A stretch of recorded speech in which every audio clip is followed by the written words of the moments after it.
हृद्याय शुद्धविद्याय मध्वाय च नमो नमः। यो विप्रलम्बविपरीतमतिप्रबोधवादान्यरस्कृतवान् भुवि तत्त्ववादम् सर्वेश्वरो हरितिप्रतिपादयन् आनन्दतीर्थं विवर्यमहं नमामि। भवत्यल्पादेशभूमिवाग्नि जडमतिर्विजन्तुर्जायते प्राज्ञमौलिः सकलवचनचेतो देवता भारती सा मोहसिद्धतां सन्निधिं मानसे च अनवद्यात्मचारित्यं वादिकृत्योदभस्करम् विद्यामान्यगुरुं वन्दे विद्याविद्योदभस्वरम् महत्प्रतिशते नित्यं विश्वरक्षणदीक्षितान् विश्वेशतीर्थचरणान् वन्दे विद्यागुरून् मम। आपादमौलिपर्यन्तं गुरूणामाकृतिं स्मरेत् तेन विघ्नाः प्रणश्यन्ति सिद्ध्यन्ति च मनोरथाः। पृथ्वीमण्डलमध्यस्थाः पूर्णबोधमिताङ्गाः वैष्णवाः विष्णुहृदयाः नमस्ते गुरुं नमः।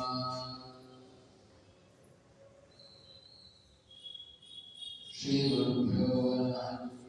श्रीमदानन्दतीर्थभगवत्पादाचार्यगुरुभ्यो नमः। हरिः ओम् हरिः ओम् हरिः ओम्।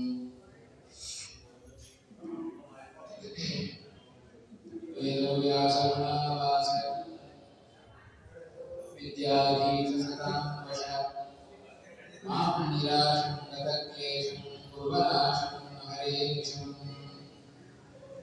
कृष्णं वन्दे मध्यभाषहरं दिव्यात्मकाकृतिं शिखाबन्धत्रयोपेदं वैष्णीमतवरार्चितम्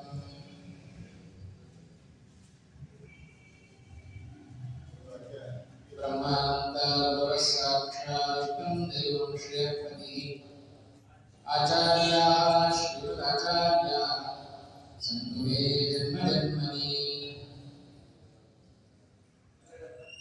अभ्रमं भङ्गरहितं करुणं विमलं सदा आनन्दतीर्थमधुरं भजे तापत्रयावहम्।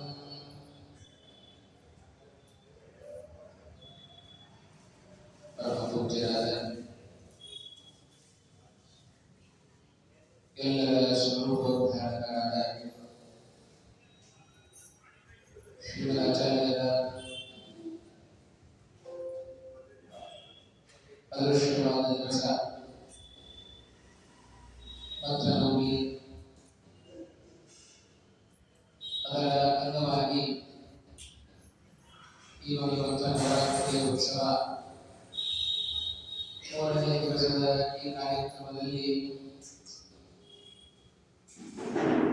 ರಾಯರ ಸನ್ನಿಧಾನದಲ್ಲಿ ಶ್ರೀಮದಾಚಾರ್ಯರ ಬಗ್ಗೆ ಒಂದೆರಡು ಮಾತುಗಳನ್ನು ಹೇಳುವ ಸುಸಂದರ್ಭ ನಮ್ಮ ಪಾಲಿಗೆ ಒದಗಿ ಬಂದಿದೆ.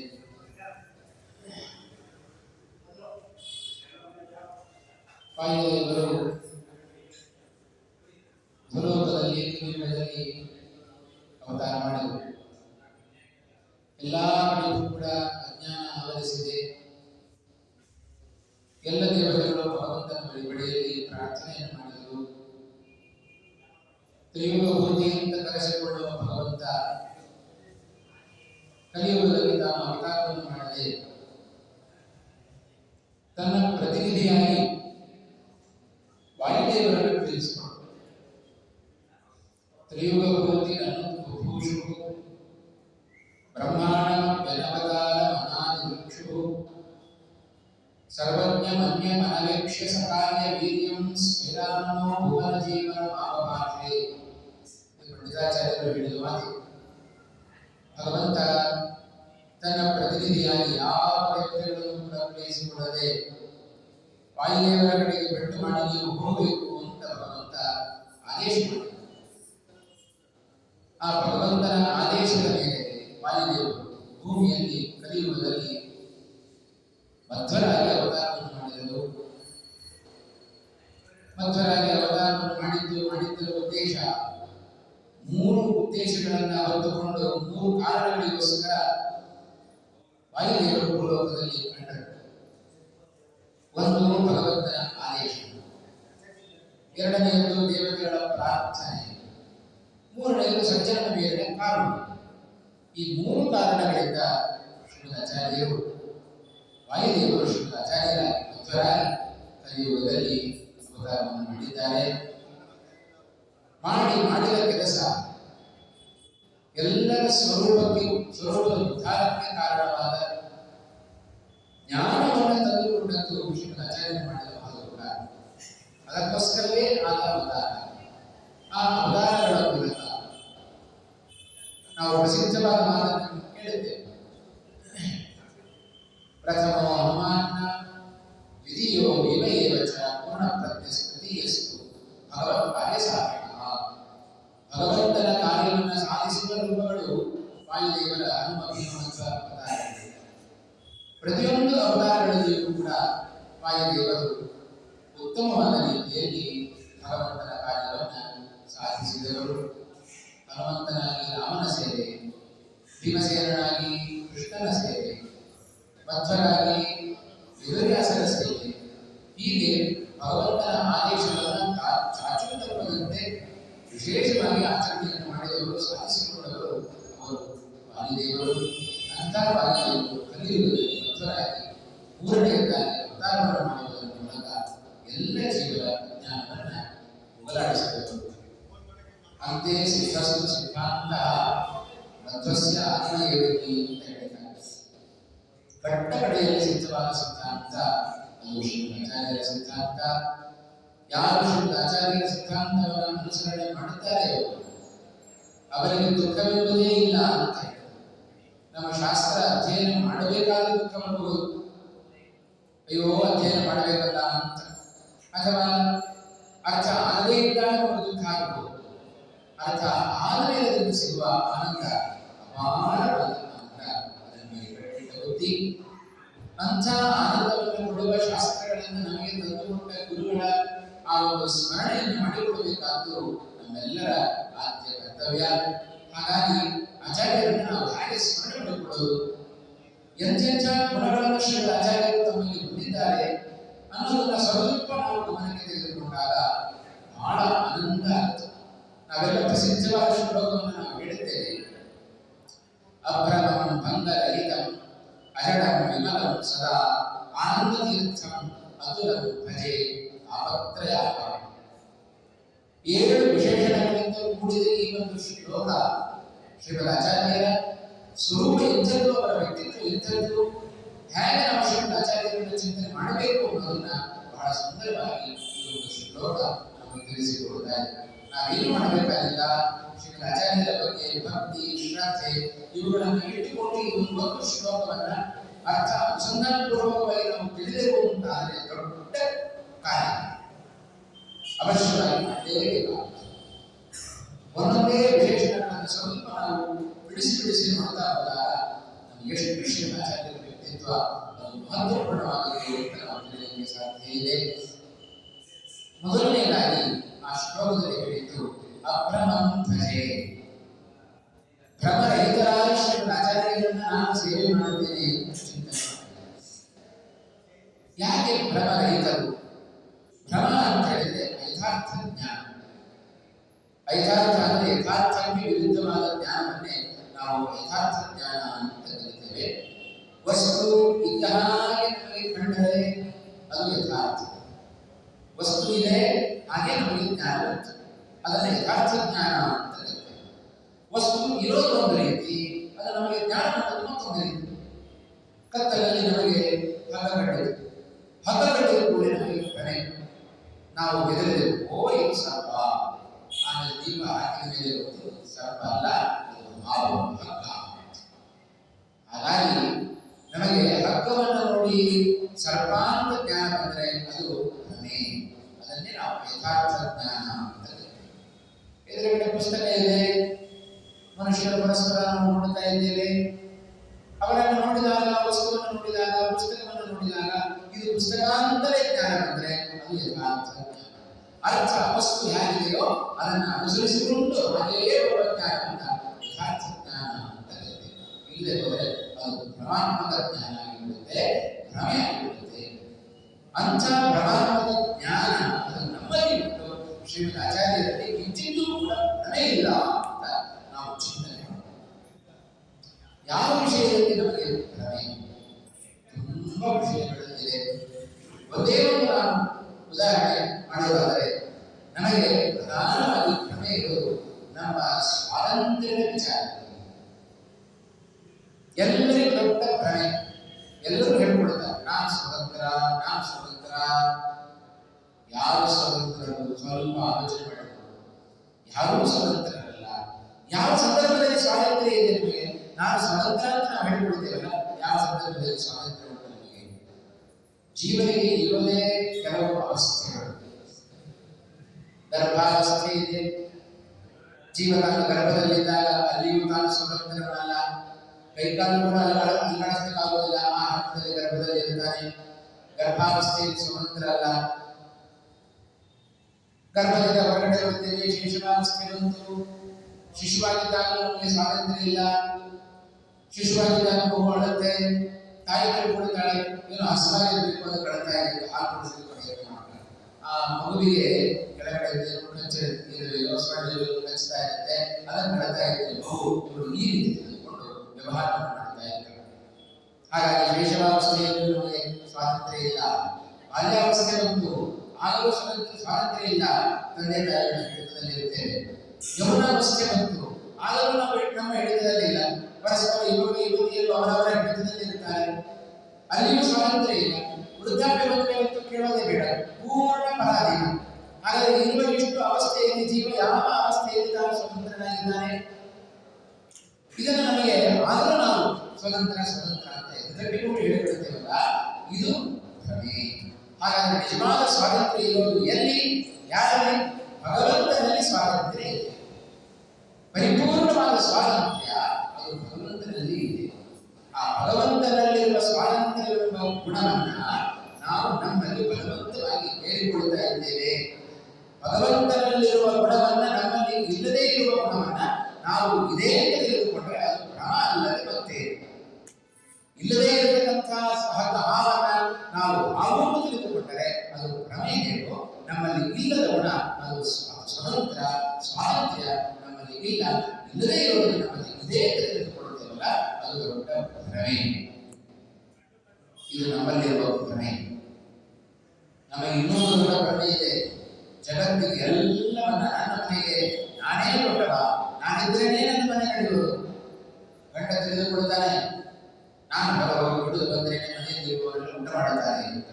ಹೆಂಡತಿ ಅಂತಾಳೆ, ನಾನು ಬೇಯಿಸಿ ಹಾಕಿದ್ದೇನೆ ನೀವೆಲ್ಲ ಊಟ ಮಾಡೋದು, ನಾನೇ ಸ್ವತಂತ್ರ, ನಾನೇ ಮನೆಗೆ ಇರುವ ಊಟ. ಗಂಡನು ಹಾಗೆ ತಿಳ್ಕೊಂಡ, ಹೆಂಡತಿಯು ಹಾಗೆ ತಿಳ್ಕೊಂಡು.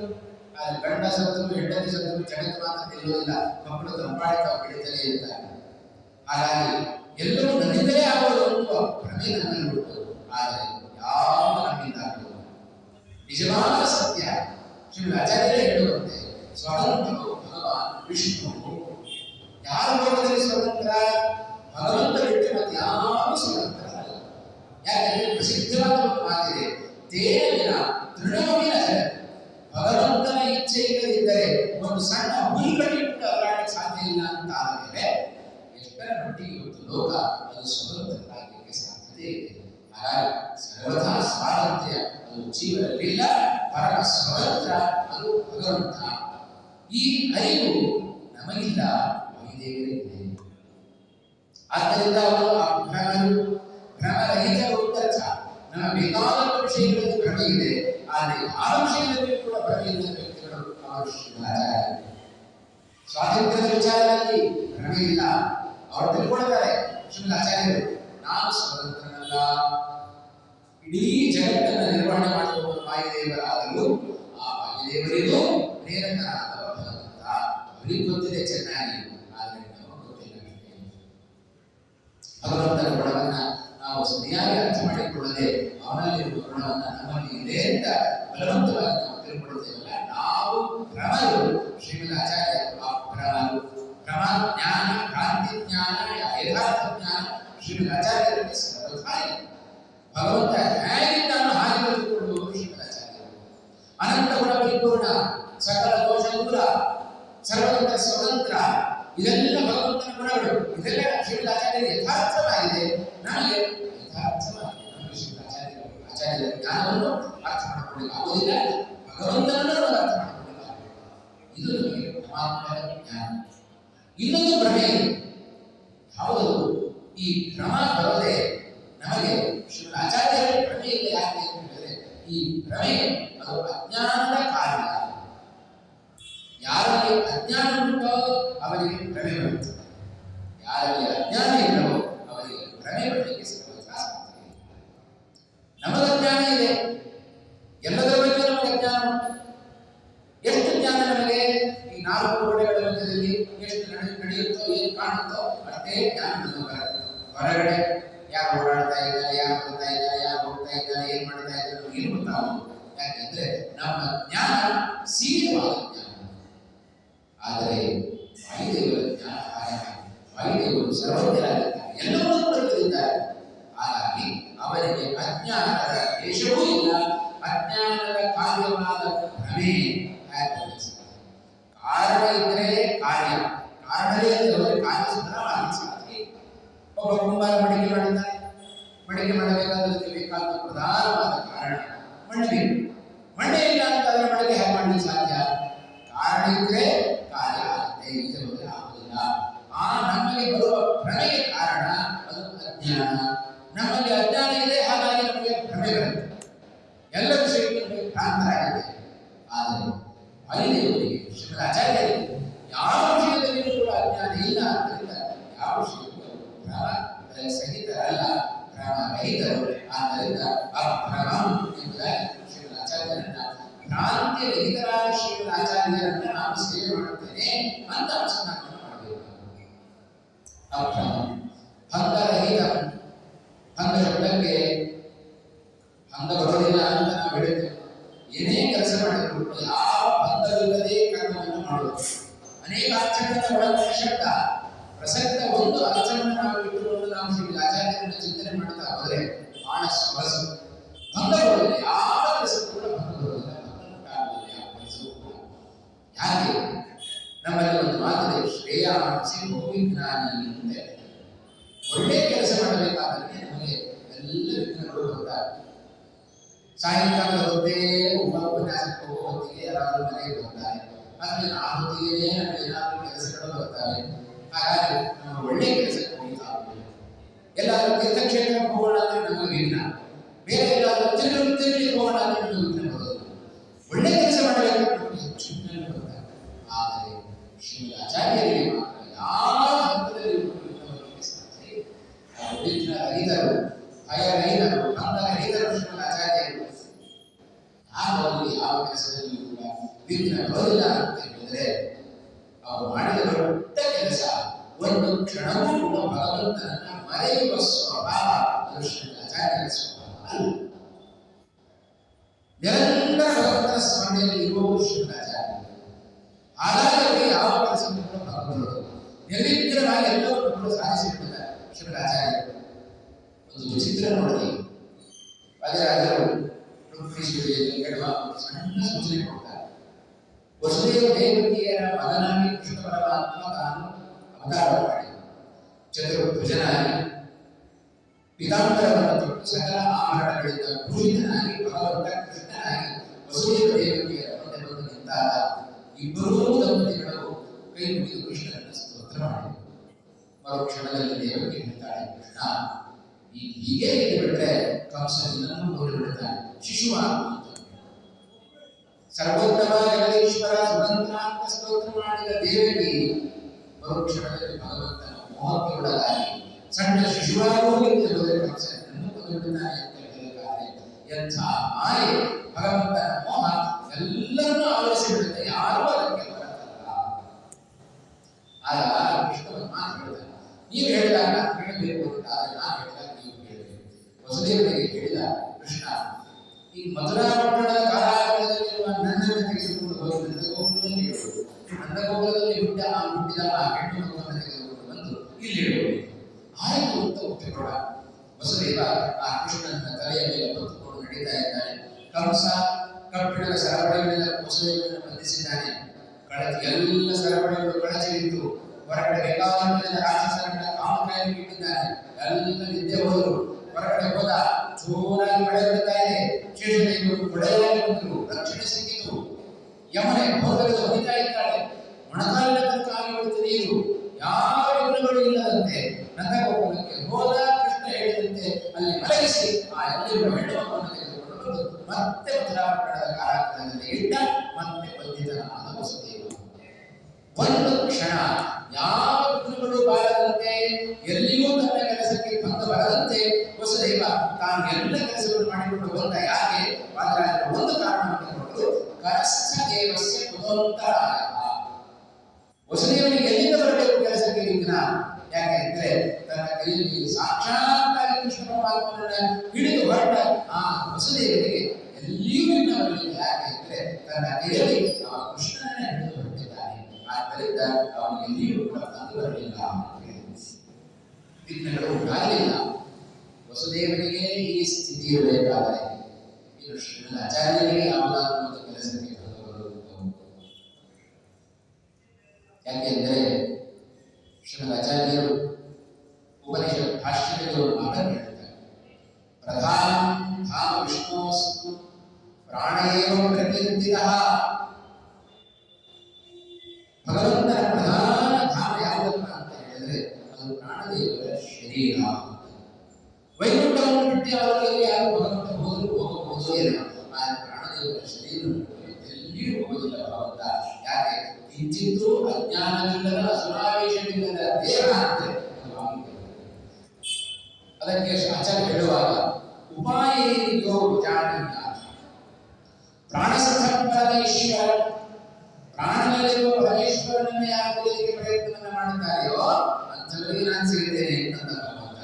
ಹಾಗಾಗಿ ವೈಕುಂಠಕ್ಕಿಂತಲೂ ಹೆಚ್ಚಿನ ಪ್ರೀತಿಕರವಾದ ಸ್ಥಾನ ಅದು ಶ್ರೀಮದ್ ಆಚಾರ್ಯರ ಹೃದಯ, ಅವರ ಮನಸ್ಸು, ಅವರ ದೇಹ, ಇದರ ಒಳಗೆ ಭಗವಂತ ಪರಿಪೂರ್ಣವಾಗಿ ಸನ್ನಿಹಿತನಾಗಿದ್ದಾನೆ. ಹಾಗಾಗಿ ದಾಸರು ಹೇಳೋದು ಸದಾ ಹೃದಯದಲ್ಲಿ ವಾಸ ಮಾಡುವ ಶ್ರೀಹರಿ ಅಂತ ನಾವು ಹೇಳುತ್ತೇವೆ. ಆದರೆ ಆಲ್ರೆಡಿ ಆಗಿಬಿಟ್ಟಿದ್ದಾನೆ ಭಗವಂತ. ಶ್ರೀಮದ್ ಆಚಾರ್ಯರ ಹೃದಯದಲ್ಲಿ ವಾಸ ಆಗಿಬಿಟ್ಟಿದ್ದಾನೆ. ಹಾಗಾದರೆ ನಮ್ಮ ಹೃದಯದಲ್ಲಿ ಇಲ್ವೇನೋ ಅಂತ ಚಿಂತನೆ ಮಾಡೋದು ಬೇಡ. ನಮ್ಮ ಹೃದಯದಲ್ಲೂ ಭಗವಂತ ಇದ್ದಾನೆ. ಆದರೆ ಇರುವ ಭಗವಂತನ ನಮ್ಮ ಅಜ್ಞಾನದಿಂದ ಅವರನ್ನು ಮುಚ್ಚಿಬಿಟ್ಟಿದ್ದೇವೆ. ಆ ಇರುವ ಭಗವಂತ ನಮ್ಮ ಕಣ್ಣಿಗೆ ಕಾಣಿಸಬೇಕು ಅಂತ ನಾವು ಮುಚ್ಚಿದ ಭಗವಂತನಿಗೆ ಆಳವಾಗಿರುವ ಅಜ್ಞಾನದಿಂದ ಹೋಯಿತು ಅಂತಾದರೆ ಒಳಗಿರುವ ಭಗವಂತನ ಪ್ರಕಾಶ ಅದನ್ನು ಕಣ್ಣಿಗೆ ತೋರಲಿಕ್ಕೆ ಸಾಧ್ಯ. ಹಾಗಾಗಿ ಶ್ರೀಮದ್ ಆಚಾರ್ಯರು ಯಾವ ಪ್ರಭು ಇರುವ ವ್ಯಕ್ತಿಗಳಲ್ಲ.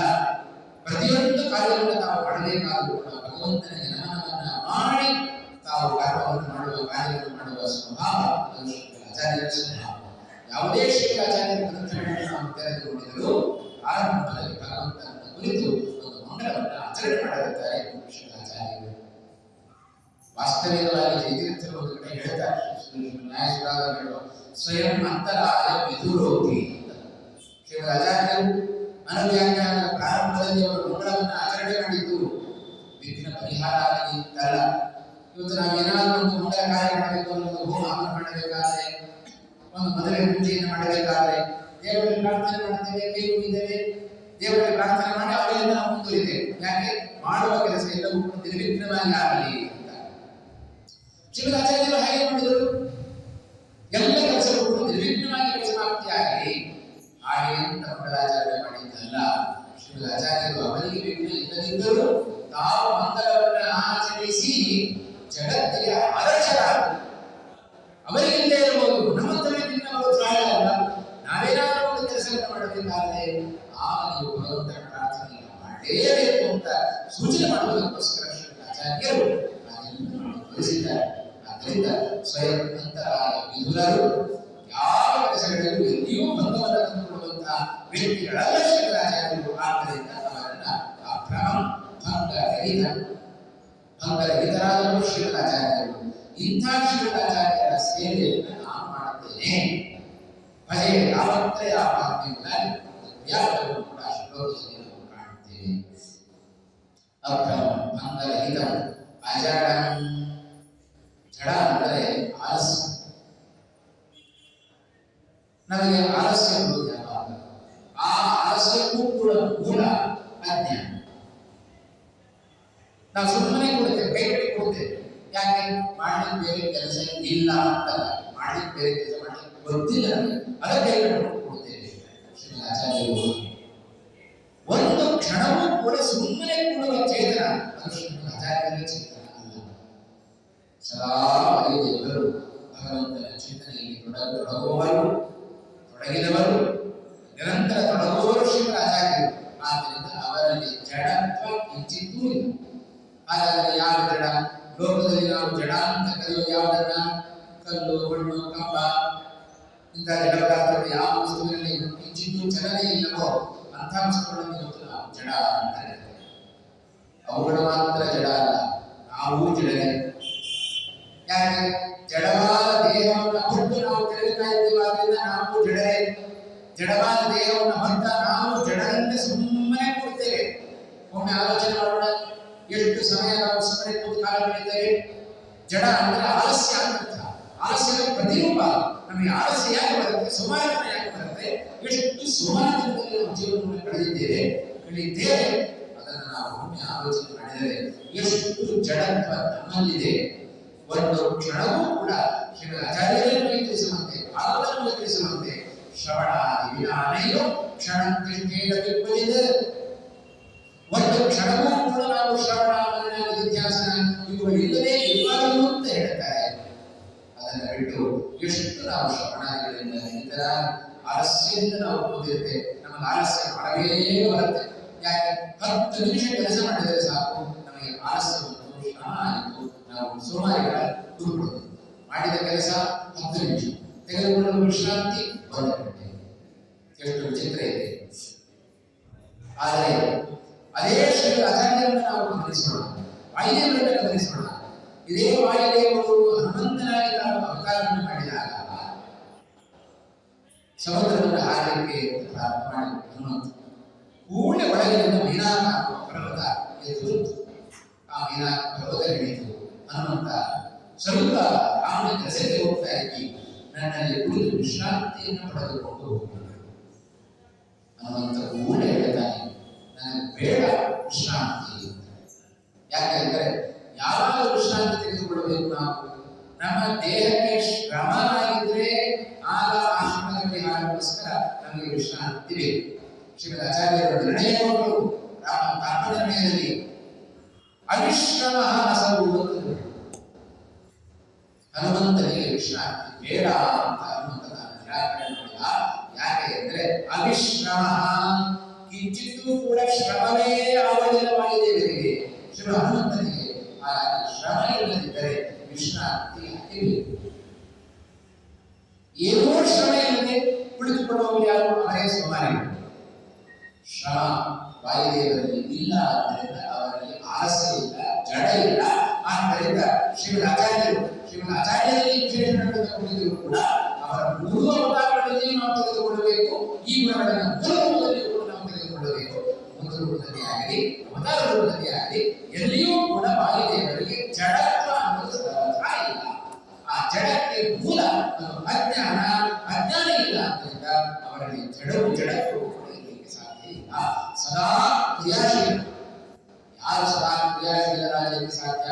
ನಮ್ಮಲ್ಲಿ ಮಾತು ಹೇಳ್ತೇವೆ, ಯಾರಲ್ಲಿ ಹೆಚ್ಚು ಕ್ರಿಯೇಟಿವಿಟಿ ಇರುತ್ತೆ, ಏನಾದರೂ ಒಂದು ಹೊಸದನ್ನು ಕೊಡುತ್ತಾ ಇರ್ತಾರೆ, ಅಂಥವರು ಸುಮ್ಮನೆ ಕೊಡುವ ಜಾಯಮಾನವಲ್ಲ.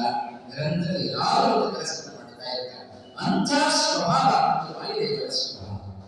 ನಿರಂತರವಾಗಿ ವಾಯುದೇವರು ಭಗವಂತನ ತಲೆಯ ಮೇಲೆ ಕುಳಿತುಕೊಂಡು ಭಗವಂತನ ಹೊಸ ಗುಣಗಳ ಚಿಂತನೆಯನ್ನು ಮಾಡ್ತಾ ಇರ್ತಾರಲ್ಲ, ಎಂದಿಗೂ ಒಂದು ಕ್ಷಣವೂ ಸುಮ್ಮನೆ ಕೂತ ವ್ಯಕ್ತಿ ವಾಯುದೇವರಲ್ಲ. ಉದ್ಯಂತರವೇ ಪ್ರಕಾರ ಸಂಯಮಂ ಅಚ್ಯುತಾಂತೆ ಶ್ವಾಸಿ ನಮಸ್ಯ ಅಧಿರೇತ್ಯವಚ ಪ್ರವೃತ್ತಿ ಧ್ಯಾಯೇ ಕಲಾಮಯ ಸುರಿದಾಂತರಿಕ್ತ ಆಚಾರ್ಯರೇ ತಮ್ಮ ವೇದಾಂತ ಸಾರದಲ್ಲಿ ತಿಳಿಸಿಕೊಟ್ಟ ಮಾತು ಪ್ರತಿನಿತ್ಯ ಪ್ರತಿ ಕ್ಷಣ ಭಗವಂತನ ಬಲತಲೆಯಲ್ಲಿ ಕುಳಿತು ಭಗವಂತನ ಮಾಡ್ತಾ ಸದಾ ಭಗವಂತನ ಹೊಸತನವನ್ನು ನೋಡುವ ಶಕ್ತಿ ಅದು ವಾಯುದೇವರ ಶಕ್ತಿ. ಎಂದಿಗೂ ಸೋಮಾರಿತನದಿಂದ ಕೂತ ವ್ಯಕ್ತಿಗಳು ಅವರು ವಾಯುದೇವರಲ್ಲ. ಆದ್ದರಿಂದ ನಮ್ಮಲ್ಲಿ ಜಾಡ್ಯ ಇದೆ, ಹನುಮಂತನಲ್ಲಿ ಶ್ರೀಮದ್ ಆಚಾರ್ಯರಲ್ಲಿ ಸರ್ವಥಾ ಜಾಡ್ಯ ಇಲ್ಲ. ಅವರು ಅಜಡರು, ನಾವು ಜಡರು. ಹಾಗಾಗಿ ಅಕ್ರಮಂ ಭಂಗರಹಿತಂ ಅಜಡಂ, ಶ್ರೀಮದ್ ಆಚಾರ್ಯರು ಅಜಡರು ಆಗಿದ್ದಾರೆ, ಜಡ ಆಗಿಲ್ಲ, ಆಲಸ್ಯ ಬರಲಿಲ್ಲ, ಸದಾ ಕ್ರಿಯಾಶೀಲರಾದ ವ್ಯಕ್ತಿಗಳು. ಈಗ ಶ್ರೀಮದ್ ಆಚಾರ್ಯರನ್ನ ನಾವು ಚಿಂತನೆ ಮಾಡಬೇಕು. ಅಜಡ ವಿಮಲ, ಶ್ರೀಮದ್ ಆಚಾರ್ಯರು ವಿಮಲರಾಗಿದ್ದಾರೆ. ವಿಗತಂ ಮಲಂ ಯಸ್ಯ ಸಹ ವಿಮಲ. ಮಲ ಶಬ್ದಕ್ಕೆ ಕೊಳೆ ಅಂತ. ಯಾರು ಕೊಳೆಯಿಂದ ರಹಿತರೋ ಅವರನ್ನ ವಿಮಲರು ಅಂತ ಕರೀತಾರೆ. ವಾಸ್ತವಿಕವಾಗಿ ನಾವು ವಿಮಲರೇ. ನಮ್ಮಲ್ಲಿ ಮಲ ಹೋಗಿದೆ ಆದ್ದರಿಂದ ವಿಮಲರಲ್ಲ, ವಿಶೇಷವಾಗಿ ಮಲ ಕೊಳೆ ಉಂಟಾದ್ದರಿಂದ ನಾವು ವಿಮಲ ಅಷ್ಟೇ. ಶಬ್ದವಂತೆ ಅದನ್ನು ನೋಡುವ ಕ್ರಮ ಮಾತ್ರವೇ. ಶ್ರೀಮದ್ ಆಚಾರ್ಯರು ಎಲ್ಲ ವಿಧವಾದ ಕೊಳೆಯನ್ನು ತೊಡೆದುಕೊಂಡವರು. ನಮಗೆ ಎಲ್ಲಿದೆ ಕೊಳೆ? ದೇಹದ ಹೊರಭಾಗದಲ್ಲಿಯೂ ಕೊಳೆ ಇದೆ, ದೇಹದ ಒಳಭಾಗದಲ್ಲಿಯೂ ಕೊಳೆ ಇದೆ. ನಮ್ಮ ಸ್ಥಿತಿ ಹೇಗೆ ಇವಾಗ ಅಂತ ಹೇಳಿದ್ರೆ, ಒಳಗಡೆ ಬೀಗಿಸಿಕೊಳ್ಳುತ್ತೇವೆ, ವಿಕಾರಕ ಬೇರೆ ಬೇರೆ ನಾನಾರೀತಿಯಾದ ಭಾಷೆಗಳು ಮೈಗೆ ಕೂಸಿಕೊಳ್ಳುವುದರ ಮೂಲಕ ಮೈಯ ಹೊರಗಿನ ಕೊಳೆಯನ್ನು ನಾವು ತೊಳೆದುಕೊಂಡೆವು. ಹೊರಗಡೆಯಿಂದ ಮಡಿ, ಒಳಗಡೆ ನೀರಿಗೆ ಹಾಗೆಯೇ. ಮಡಿ ಅಂದರೆ ಶುಭ್ರತೆ, ಶುದ್ಧವಾಗಿರಬೇಕಂತ ಮಡಿ ಅಂತ ಕರೀತಾರೆ. ಶುದ್ಧವಾಗಿರಬೇಕು ದೇಹ, ಹೊರಗಡೆಯಿಂದ ಶುದ್ಧ ಆಯಿತು, ಒಳಗಡೆ ಹಾಗೆಯೇ. ಒಳಗಡೆ ಮಲ ಹಾಗೆ ತುಂಬಿಕೊಂಡಿದೆ. ದೇಹದಲ್ಲಿ ನಮ್ಮ ದೈಹಿಕವಾದ ಮಲವೂ ಇದೆ, ಅಂತಃಕರಣಕ್ಕೆ ಹತ್ತಿರ ಮಲ ಅಂದರೆ ಕೊಳೆ, ಅದು ನಮಗೆ ಹಾಗೆ. ಅಂತಃಕರಣಕ್ಕೆ ಹತ್ತಿರ ಕೊಳೆ ಅಂತ ಹೇಳಿದರೆ ರಾಗ, ದ್ವೇಷ, ಕಾಮ, ಕ್ರೋಧ, ಲೋಭ, ಮೋಹ, ಮದ, ಆಶ್ಚರ್ಯ ಇವೆಲ್ಲ ಅಂತರಂಗದ ಮಲಗಳು. ಅಂತರಂಗದ ಕೊಳೆ, ನಮ್ಮ ಮನಸ್ಸಿಗೆ ಹತ್ತಿರ ಕೊಳೆ. ಈ ಕೊಳೆ ಹೋಗಬೇಕು. ಇಂಥ ಒಂದು ದೋಷ, ರಾಗ, ದ್ವೇಷ, ಕಾಮ, ಕ್ರೋಧ ಇದು ಒಂದಾಚಾರ್ಯರಿಗೆ ಯಾವುದು ನಮ್ಮಲ್ಲಿ ಇಲ್ಲ ಅಂತಿಲ್ಲ. ಶ್ರೀಮದ್ ಆಚಾರ್ಯರಿಗೆ ಇಲ್ಲವೇ ಇಷ್ಟೇ ವ್ಯತ್ಯಾಸ. ಜೀವನಿಗೂ ಶ್ರೀಮದ್ ಆಚಾರ್ಯರಿಗೂ ಇಷ್ಟೇ ವ್ಯತ್ಯಾಸ. ಇಂಥ ಗುರುಗಳು ನಮ್ಮ ಸ್ವರೂಪೋದ್ಧಾರಕ ಗುರುಗಳು ಅವರೇ ಶ್ರೀಮದ್ ಆಚಾರ್ಯರು. ಅವರಲ್ಲಿ ಸರ್ವಥಾ ಬಾಹ್ಯ ಕೊಳೆಯೂ ಇಲ್ಲ, ಅಂತರಂಗದ ಕೊಳೆಯೂ ಇಲ್ಲ. ಬಾಹ್ಯವಾದದ್ದು ನೋಡಲಿಕ್ಕೆ ಎಷ್ಟು ಶುಭ್ರತೆ. ಶ್ರೀಮದ್ ಆಚಾರ್ಯರಲ್ಲಿದ್ದು ನಿರಂತರ ಹಸನ್ಮುಖವಾದ ನಗು, ಹಸನ್ಮುಖದಿಂದ ಕೂಡಿದ ಮುಖ ಶ್ರೀಮದ್ ಆಚಾರ್ಯರ ಮುಖ. ಎಲ್ಲಿಯೂ ಅವರ ದೇಹಕ್ಕೆ ದುರ್ಗಂಧ ಬಂತು ಅಂತಿಲ್ಲ. ಸುಗಂಧಭರಿತವಾದ ದೇಹ ಅದು ಶ್ರೀಮದ್ ಆಚಾರ್ಯರ ದೇಹ. ಓ ಹಾಗಾದ್ರೆ ಬೇಕಾದರೂ ಏನು ಹಾಕೊಂಡಿದ್ದೇನೋ ಎಂದು ಕೊಡಬೇಡಿ. ನಿರಂತರ ಮುಖರಾಗವರ್ಜಿತಂ, ಬಹಳ ಕೆಂಪಾಗಿತ್ತು ನೋಡಲಿಕ್ಕೆ ಶ್ರೀಮದ್ ಆಚಾರ್ಯರ ಮುಖ. ಹಾಗಂತ ಹೇಳಿ ಅಂಗರಾಗವನ್ನೆಲ್ಲ ಬೆಳೆದುಕೊಂಡು ಹಾಗೆ ಅಲಂಕಾರಪಡಿಸಿಕೊಂಡಿದ್ದಾರೆ ಅಂತ ತಿಳ್ಕೊಳ್ಬೇಡ್ರಿ. ಯಾವ ಆಭರಣಗಳೂ ಇಲ್ಲದಿದ್ದರೂ ಶೋಭಾಯಮಾನವಾಗಿ ಕಾಣುವ ದೇಹ ಅದು ಶ್ರೀಮದ್ ಆಚಾರ್ಯರ ದೇಹ. ಶ್ರೀಮದ್ ಆಚಾರ್ಯರಿಗೆ, ಭಗವಂತನಿಗೆ, ಲಕ್ಷ್ಮೀ ದೇವಿಗೆ ಆಭರಣಗಳಿಂದ ಶೋಭೆ ಅಲ್ಲ, ಅವರಿಂದ ಆಭರಣಗಳಿಗೆ ಶೋಭೆ. ಆಭರಣಗಳನ್ನು ತೊಟ್ಟಿದ್ದಾರೆ ಅಂತ ಹೇಳಿದರೆ ಆಭರಣಕ್ಕೆ ಶೋಭೆ. ಕೆಲವರಿಗೆ ಹಾಗೆ, ಕೆಲವರಿಗೆಲ್ಲ ಪ್ರಶಸ್ತಿ ಕೊಟ್ಟರೆ, ಕೆಲವರಿಗೆ ಪ್ರಶಸ್ತಿಯಿಂದ ಶೋಭೆ ಆದರೆ, ಕೆಲವರಿಗೆ ಪ್ರಶಸ್ತಿ ಕೊಟ್ಟರೆ ಕೊಟ್ಟವರಿಂದ ಪ್ರಶಸ್ತಿಗೆ ಶೋಭೆ. ಲೋಕದಲ್ಲಿ ಕಾಣೋದಿಲ್ಲ. ಯಾರೋ ಕೆಲಸ ಮಾಡಿದವರು ಇದ್ದೀರಿ, ನಾವು ಹೋಗಿ ಪ್ರಶಸ್ತಿ ಕೊಟ್ಟರೆ ಪ್ರಶಸ್ತಿಯ ಮಹತ್ವವೇ ಹೋಗಿಬಿಡುತ್ತೆ. ಬಹಳ ದೊಡ್ಡ ವ್ಯಕ್ತಿಗೆ ನಾವು ಪ್ರಶಸ್ತಿ ಕೊಟ್ಟರೆ ಪ್ರಶಸ್ತಿಗೆ ಮಹತ್ವ ಬರುತ್ತೆ. ಅದು ಭಗವಂತನ, ಲಕ್ಷ್ಮೀ ದೇವಿಯ, ವಾಯುದೇವಿಯ ಗುಣ. ಹಾಗೆ ಅವರ ನಡೆ, ಅವರ ಗುಡಿ ಎಲ್ಲವನ್ನೂ ನಾವು ಕಾಣುತ್ತೇವೆ. ಇಂಥ ಶ್ರೀಮದ್ ಆಚಾರ್ಯರು ಅವರ ದೇಹದ ಒಳಗಾಗಲಿ ಹೊರಗಾಗಲಿ ಸರ್ವಥಾ ಮಲರಹಿತರು, ಕೊಳೆ ರಹಿತರು. ಯಾಕೆ? ಒಳಗಿರುವ ಹೊರಗಿರುವ ಕೊಳೆಯನ್ನು ಏನೋ ನಾವು ತೊಳೆದುಕೊಂಡು ಬಿಡಬಹುದು, ಆದರೆ ಅಂತಃಕರಣಕ್ಕೆ ಹತ್ತಿರ ಕೊಳೆಯನ್ನು ತೊಳೆದುಕೊಳ್ಳೋದು ಬಹಳ ಕಷ್ಟ. ಅಂತಃಕರಣದ ಕೊಳೆ ಅಂದರೆ ಅದೇ ರಾಗ, ದ್ವೇಷ, ಯಾರದೋ ಮೇಲೆ ಪ್ರೀತಿ, ಯಾರದೋ ಮೇಲೆ ದ್ವೇಷ. ಅವರಿವರ ಮೇಲೆ ದ್ವೇಷ ಬರುವುದಿಲ್ಲ ನಮಗೆ, ವೈಷ್ಣವರ ಮೇಲೆ ಅವರ ದ್ವೇಷ ಬರುತ್ತೆ. ವಿನಾಕಾರಣ ಅವರೆಲ್ಲ ವೈಷ್ಣವರಾಗಿಬಿಟ್ರೆ ಅಂತವರನ್ನೇ ನಾವು ದೂಷಣೆ ಮಾಡ್ತಾ ಇರ್ತೇವೆ. ಅವರು ಮಾಡುವ ವೈಷ್ಣವ ಕೆಲಸವನ್ನೆಲ್ಲ ನೋಡಿ ನಮಗೆ ಅಸೂಯೆ ಬರುತ್ತೆ, ರಾಗ ಬರುತ್ತೆ, ದ್ವೇಷ ಬರುತ್ತೆ, ಕಾಮ, ಕ್ರೋಧ ಎಲ್ಲವೂ ನಮಗೆ ಉಂಟು. ಇದೆಲ್ಲ ಅಂತರಂಗದ ಭಾಗ. ಹಾಗಾಗಿ ನಾವು ಎಷ್ಟು ಬಿಟ್ಟರೂ ಕೂಡ ಅವುಗಳು ಮಾತ್ರ ನಮ್ಮನ್ನು ಬಿಡೋದಿಲ್ಲ. ಅಷ್ಟರ ಮಟ್ಟಿಗೆ ಅವುಗಳೆಲ್ಲ ಕಾಮ ಕ್ರೋಧಾದಿಗಳು ನಮ್ಮನ್ನು ಹಚ್ಚಿಕೊಂಡಿದ್ದಾರೆ. ಕಾಮ, ಕ್ರೋಧ ಕೃಷ್ಣ ಗೀತೆಯಲ್ಲಿ ಹೇಳ್ತಾರೆ, ಸಂಘ ಸಂಜಾಯತೆ ಕಾಮ, ಎಲ್ಲರ ಸಹವಾಸ ಸಂಘ ಉಂಟಾಗ ಅದರಿಂದ ಕಾಮೋದ್ರೇಕ ಆಯಿತು. ಕಾಮ ಕ್ರೋಧೋ ವಿಜಾಯತೆ, ನಾವು ಬಯಸಿದ ನಮಗೆ ಸಿಗಲಿಲ್ವೋ ಕ್ರೋಧ ಬಂತು. ಕ್ರೋಧ ಭವತಿ ಸಮೋಹ, ನಮ್ಮ ಎಲ್ಲ ಬುದ್ಧಿ ಮೋಹ ಬಿಡುತ್ತೆ. ನಮ್ಮ ಬುದ್ಧಿಗೆ ಮೋಹ ಪ್ರಮತಿ, ಮೋಹ ಭವತಿ ವಿಭ್ರಮ, ಬುದ್ಧಿನಾಶ ಪ್ರಣಶ್ಯತೆ. ಹೀಗೆ ನಮಗೆ ಒಂದರ ಸಂಘ ಅದು ನಮ್ಮ ನಾಶಕ್ಕೇನೇ ಕಾರಣ ಆಗಿರುತ್ತೆ. ಅದಕ್ಕೋಸ್ಕರ ನಮಗೆ ಕಾಮಕ್ರೋಧಾದಿಗಳನ್ನು ಸರ್ವಥಾ ಬಿಡಬೇಕು ಅಂತ ಕೃಷ್ಣ ಗೀತೆಯಲ್ಲಿಯೂ ಕೂಡ ನಮಗೆ ಅದನ್ನು ಸೂಚನೆ ಕೊಟ್ಟ. ಮೂರನ್ನು ಬಿಟ್ಟುಬಿಡಿ. ನಮ್ಮಲ್ಲಿ ಮೂರನ್ನ ಪ್ರಯೋಗ ಮಾಡೋದು, ಮೂರು ಬಿಟ್ಟು ಉರಿ ತುಳ್ಳೋರು ಅಂತ ಹೇಳ್ತೇವೆ. ನಾವು ಹೇಳಬಹುದಲ್ಲ, ನಮ್ಗೆ ನಾಚಿಕೆ ಮಾನ ಮರ್ಯಾದೆ, ಮೂರು ಬಿಟ್ಟು ಉರಿ ತುಳ್ಳೋರು ಅಂತ ನಾವು ಹೇಳ್ತೇವೆ. ಆದ್ರೆ ಕೃಷ್ಣ ಗೀತೆಯಲ್ಲಿ ಹೇಳಿದ್ದು ಆ ಮೂರನ್ನ ತ್ಯಾಗ ಮಾಡಬೇಕು ಹೇಳಿಲ್ಲ. ನರಕಸ್ಯೇದಂ ದ್ವಾರ ನಾಶನಮಾತ್ಮನಃ, ಯಾವುದು ಕಾಮ ಕ್ರೋಧ ಮೋಹ ತಸ್ಮಾದೇತತ್ರಯಂ ತ್ಯಜೇತ್. ಕಾಮ ಕ್ರೋಧ ಲೋಭ ಈ ಮೂರೇ ನಮಗೆ ನರಕಕ್ಕೆ ದಾರಿಯನ್ನು ತೋರಿಸಿಬಿಡುತ್ತೆ. ಆದ್ದರಿಂದ ಯಾವ ಕಾರಣಕ್ಕೂ ಕೂಡ ಬಿಡಬೇಡಿ, ಇದನ್ನು ತ್ಯಾಗ ಮಾಡಿಬಿಡಿ. ಕಾಮ ಕ್ರೋಧ ಲೋಭ, ಹಾಗಾದ್ರೆ ಈ ಮೂರನ್ನು ಬಿಡೋಣ, ನಂತರದಲ್ಲಿ ಇನ್ನೂ ಕ್ರೋಧವನ್ನು ಇಟ್ಕೊಳ್ಳೋಣ ಅಂತ ಅಲ್ಲ ಅಂತ ಅರ್ಥ. ಈ ಮೂರರ ಜೊತೆಗೆ ಅವುಗಳನ್ನು ಸೇರಿಸಿಕೊಳ್ಳಿ ಅಂತ ಅರ್ಥ. ಯಾವ ನಮಗೆ ಭಗವಂತನ ಜ್ಞಾನಕ್ಕೆ ಪ್ರತಿಬಂಧಕವೋ ಅದೆಲ್ಲವನ್ನು ತ್ಯಾಗ ಮಾಡಬೇಕು. ಇದೆಲ್ಲ ನಮಗೆ ಅಂತರಂಗದಿಂದ ಬರತಕ್ಕಂಥದ್ದು. ಹಾಗಾಗಿ ಹೊರಗಿನ ಕೊಳೆಯನ್ನು ನಾವು ಸುಲಭವಾಗಿ ಪಡೆದುಕೊಳ್ಳಬಹುದು, ಆದರೆ ಅಂತರಂಗದಿಂದ ನಾವು ಶುದ್ಧರಾಗುವುದಿಲ್ಲ, ಅದು ಬಹಳ ಕಠಿಣ. ಸಾಮಾನ್ಯ ಜೀವನಕ್ಕೆ ಸಾಧ್ಯವೇ ಇಲ್ಲ. ಆದರೆ ಶ್ರೀಮದ್ ಆಚಾರ್ಯರನ್ನು ನಾವು ಗಮನಿಸಿದರೆ ಎಲ್ಲಿಯೂ ಕೂಡ ರಾಗ ದ್ವೇಷ ಕಾಮ ಕ್ರೋಧಾದಿಗಳು ಶ್ರೀಮದ್ ಆಚಾರ್ಯರಲ್ಲಿ ಎಲ್ಲಿಯೂ ನಾವು ಕಾಣುತ್ತೇವೆ. ಹಾಗಾದರೆ ಇಲ್ಲವೇ ಇಲ್ಲವೋ ಅಂತ ಪ್ರಶ್ನೆ ಮಾಡಿದರೆ ಉಂಟು. ಕಾಮವೂ ಇದೆ, ಕ್ರೋಧವೂ ಇದೆ. ಶ್ರೀಮದ್ ಆಚಾರ್ಯರಲ್ಲೂ ಕಾಮ ಕ್ರೋಧ ಇದೆ ಸದಾ. ಯಾಕೆಂದ್ರೆ ಎಲ್ಲ ಕಡೆಯಲ್ಲಿಯೂ ಕೂಡ ಭಗವಂತನ ಅನುಗ್ರಹ ಆಗಲಿ ಅಂತ ಪ್ರಾರ್ಥನೆ ಮಾಡ್ತಾರೆ ಶ್ರೀಮದ್ ಆಚಾರ್ಯರು. ಹಾಗಾದ್ರೆ ಕಾಮ ಅಲ್ಲೋ. ಆದರೆ ಭಗವಂತನ ಅನುಗ್ರಹದ ಅಪೇಕ್ಷೆ, ಭಗವಂತನ ಪರಮಾನುಗ್ರಹದ ಇಚ್ಛೆ ಅದು ಮೋಕ್ಷಕ್ಕೆ ಪ್ರತಿಬಂಧಕ ಅಲ್ಲ. ಮೋಕ್ಷಕ್ಕೆ ಪ್ರತಿಬಂಧಕವಾದ ಇಚ್ಛೆ ಯಾವುದು ಅದು ದೋಷ. ಅಂಥ ಕಾಮ ಅದು ದೋಷ. ಆದರೆ ಭಗವಂತನ ಅನುಗ್ರಹ ಆಗಲಿ, ಶ್ರೀಮದ್ ಆಚಾರ್ಯರ ಆಗಲಿ ಅನುಗ್ರಹ ಆಗಲಿ ಎನ್ನುವ ಇಚ್ಛೆ ನಮಗೆ ಬಂತು ಅಂತಾರೆ, ಅದು ದೋಷಕ್ಕೆ ಕಾರಣ. ಅದು ಗುಣ. ಇಚ್ಛೆ ಪಡಬಾರದಂತೆ, ಕಾಮ ಇರಬಾರದಂತೆ. ಹಾಗಾಗಿ ನಾನು ಏಕಾದಶಿ ಉಪವಾಸ ಮಾಡಬೇಕು ಅಂತ ಇಚ್ಛೆ ಪಡೋದಿಲ್ಲ, ದೇವರ ಬಗ್ಗೆ ಮಾಡಬೇಕು ಅಂತ ನಾನು ಅಪೇಕ್ಷೆ ಪಡೋದಿಲ್ಲ, ಧರ್ಮವನ್ನು ಬಿಟ್ಟುಬಿಡುತ್ತೇನೆ ಅಂತ ಇಚ್ಛೆ ಪಟ್ಟರೆ ದೋಷ. ಹಾಗಾಗಿ ಯಾವ ಭಗವಂತನ ಜ್ಞಾನಕ್ಕೆ ಮೋಕ್ಷಕ್ಕೆ ಪ್ರತಿಬಂಧಕ ಅಲ್ಲವೋ ಅಂಥ ಇಚ್ಛೆ ಅದು ಗುಣವೇ ಬರುವ ದೋಷ ಅಲ್ಲ. ಭಗವಂತನ ಅನುಗ್ರಹ ಆಗಲಿ ಅಂತ ಇಚ್ಛೆ ಪಟ್ಟರೆ ಅದು ಗುಣವೇ ಬರುವ ದೋಷ. ಅಂಥ ಇಚ್ಛೆ ಶ್ರೀಮದಾಚಾರ್ಯರು ಇದೆ.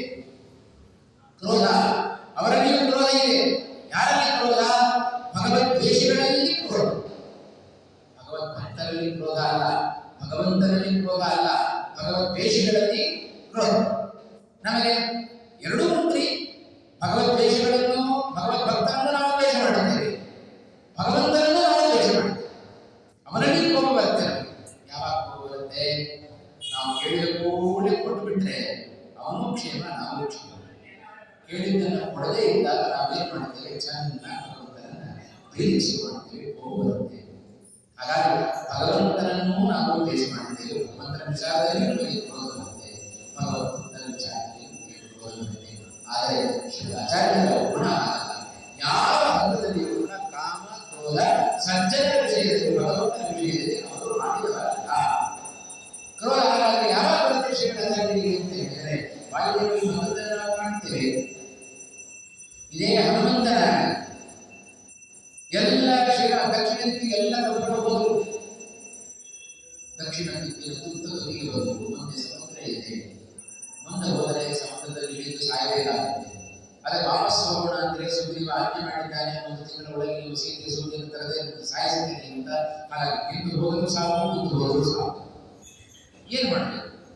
ಆ ಎಲ್ಲ ಕವಿಗಳ ಮಧ್ಯದಲ್ಲಿ ಹೋಗುವ ಆರಾಮ ಕವಿಯಿಂದ ಅಂಗದ ಸೋದರ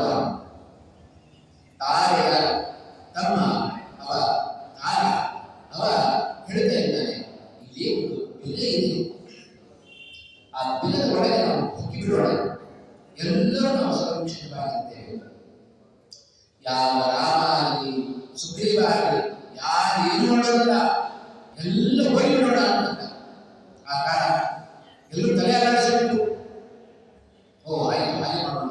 ಯಾಕಂದ್ರೆ ಸುಗ್ರೀವನಿಂದ ನಮಗೆ ಸಾವಿರ ಭಯ ಇದೆ, ರಾಮನು ಏನಾದರೂ ಮಾಡಿಬಿಡ್ತಾನೆ, ಯಾಕಂದ್ರೆ ವಾಲಿಯನ್ನೇ ಕೊಂದವನು ನಮ್ಮನ್ನು ಬಿಡ್ತಾನೆ ಶ್ರೀರಾಮಚಂದ್ರ.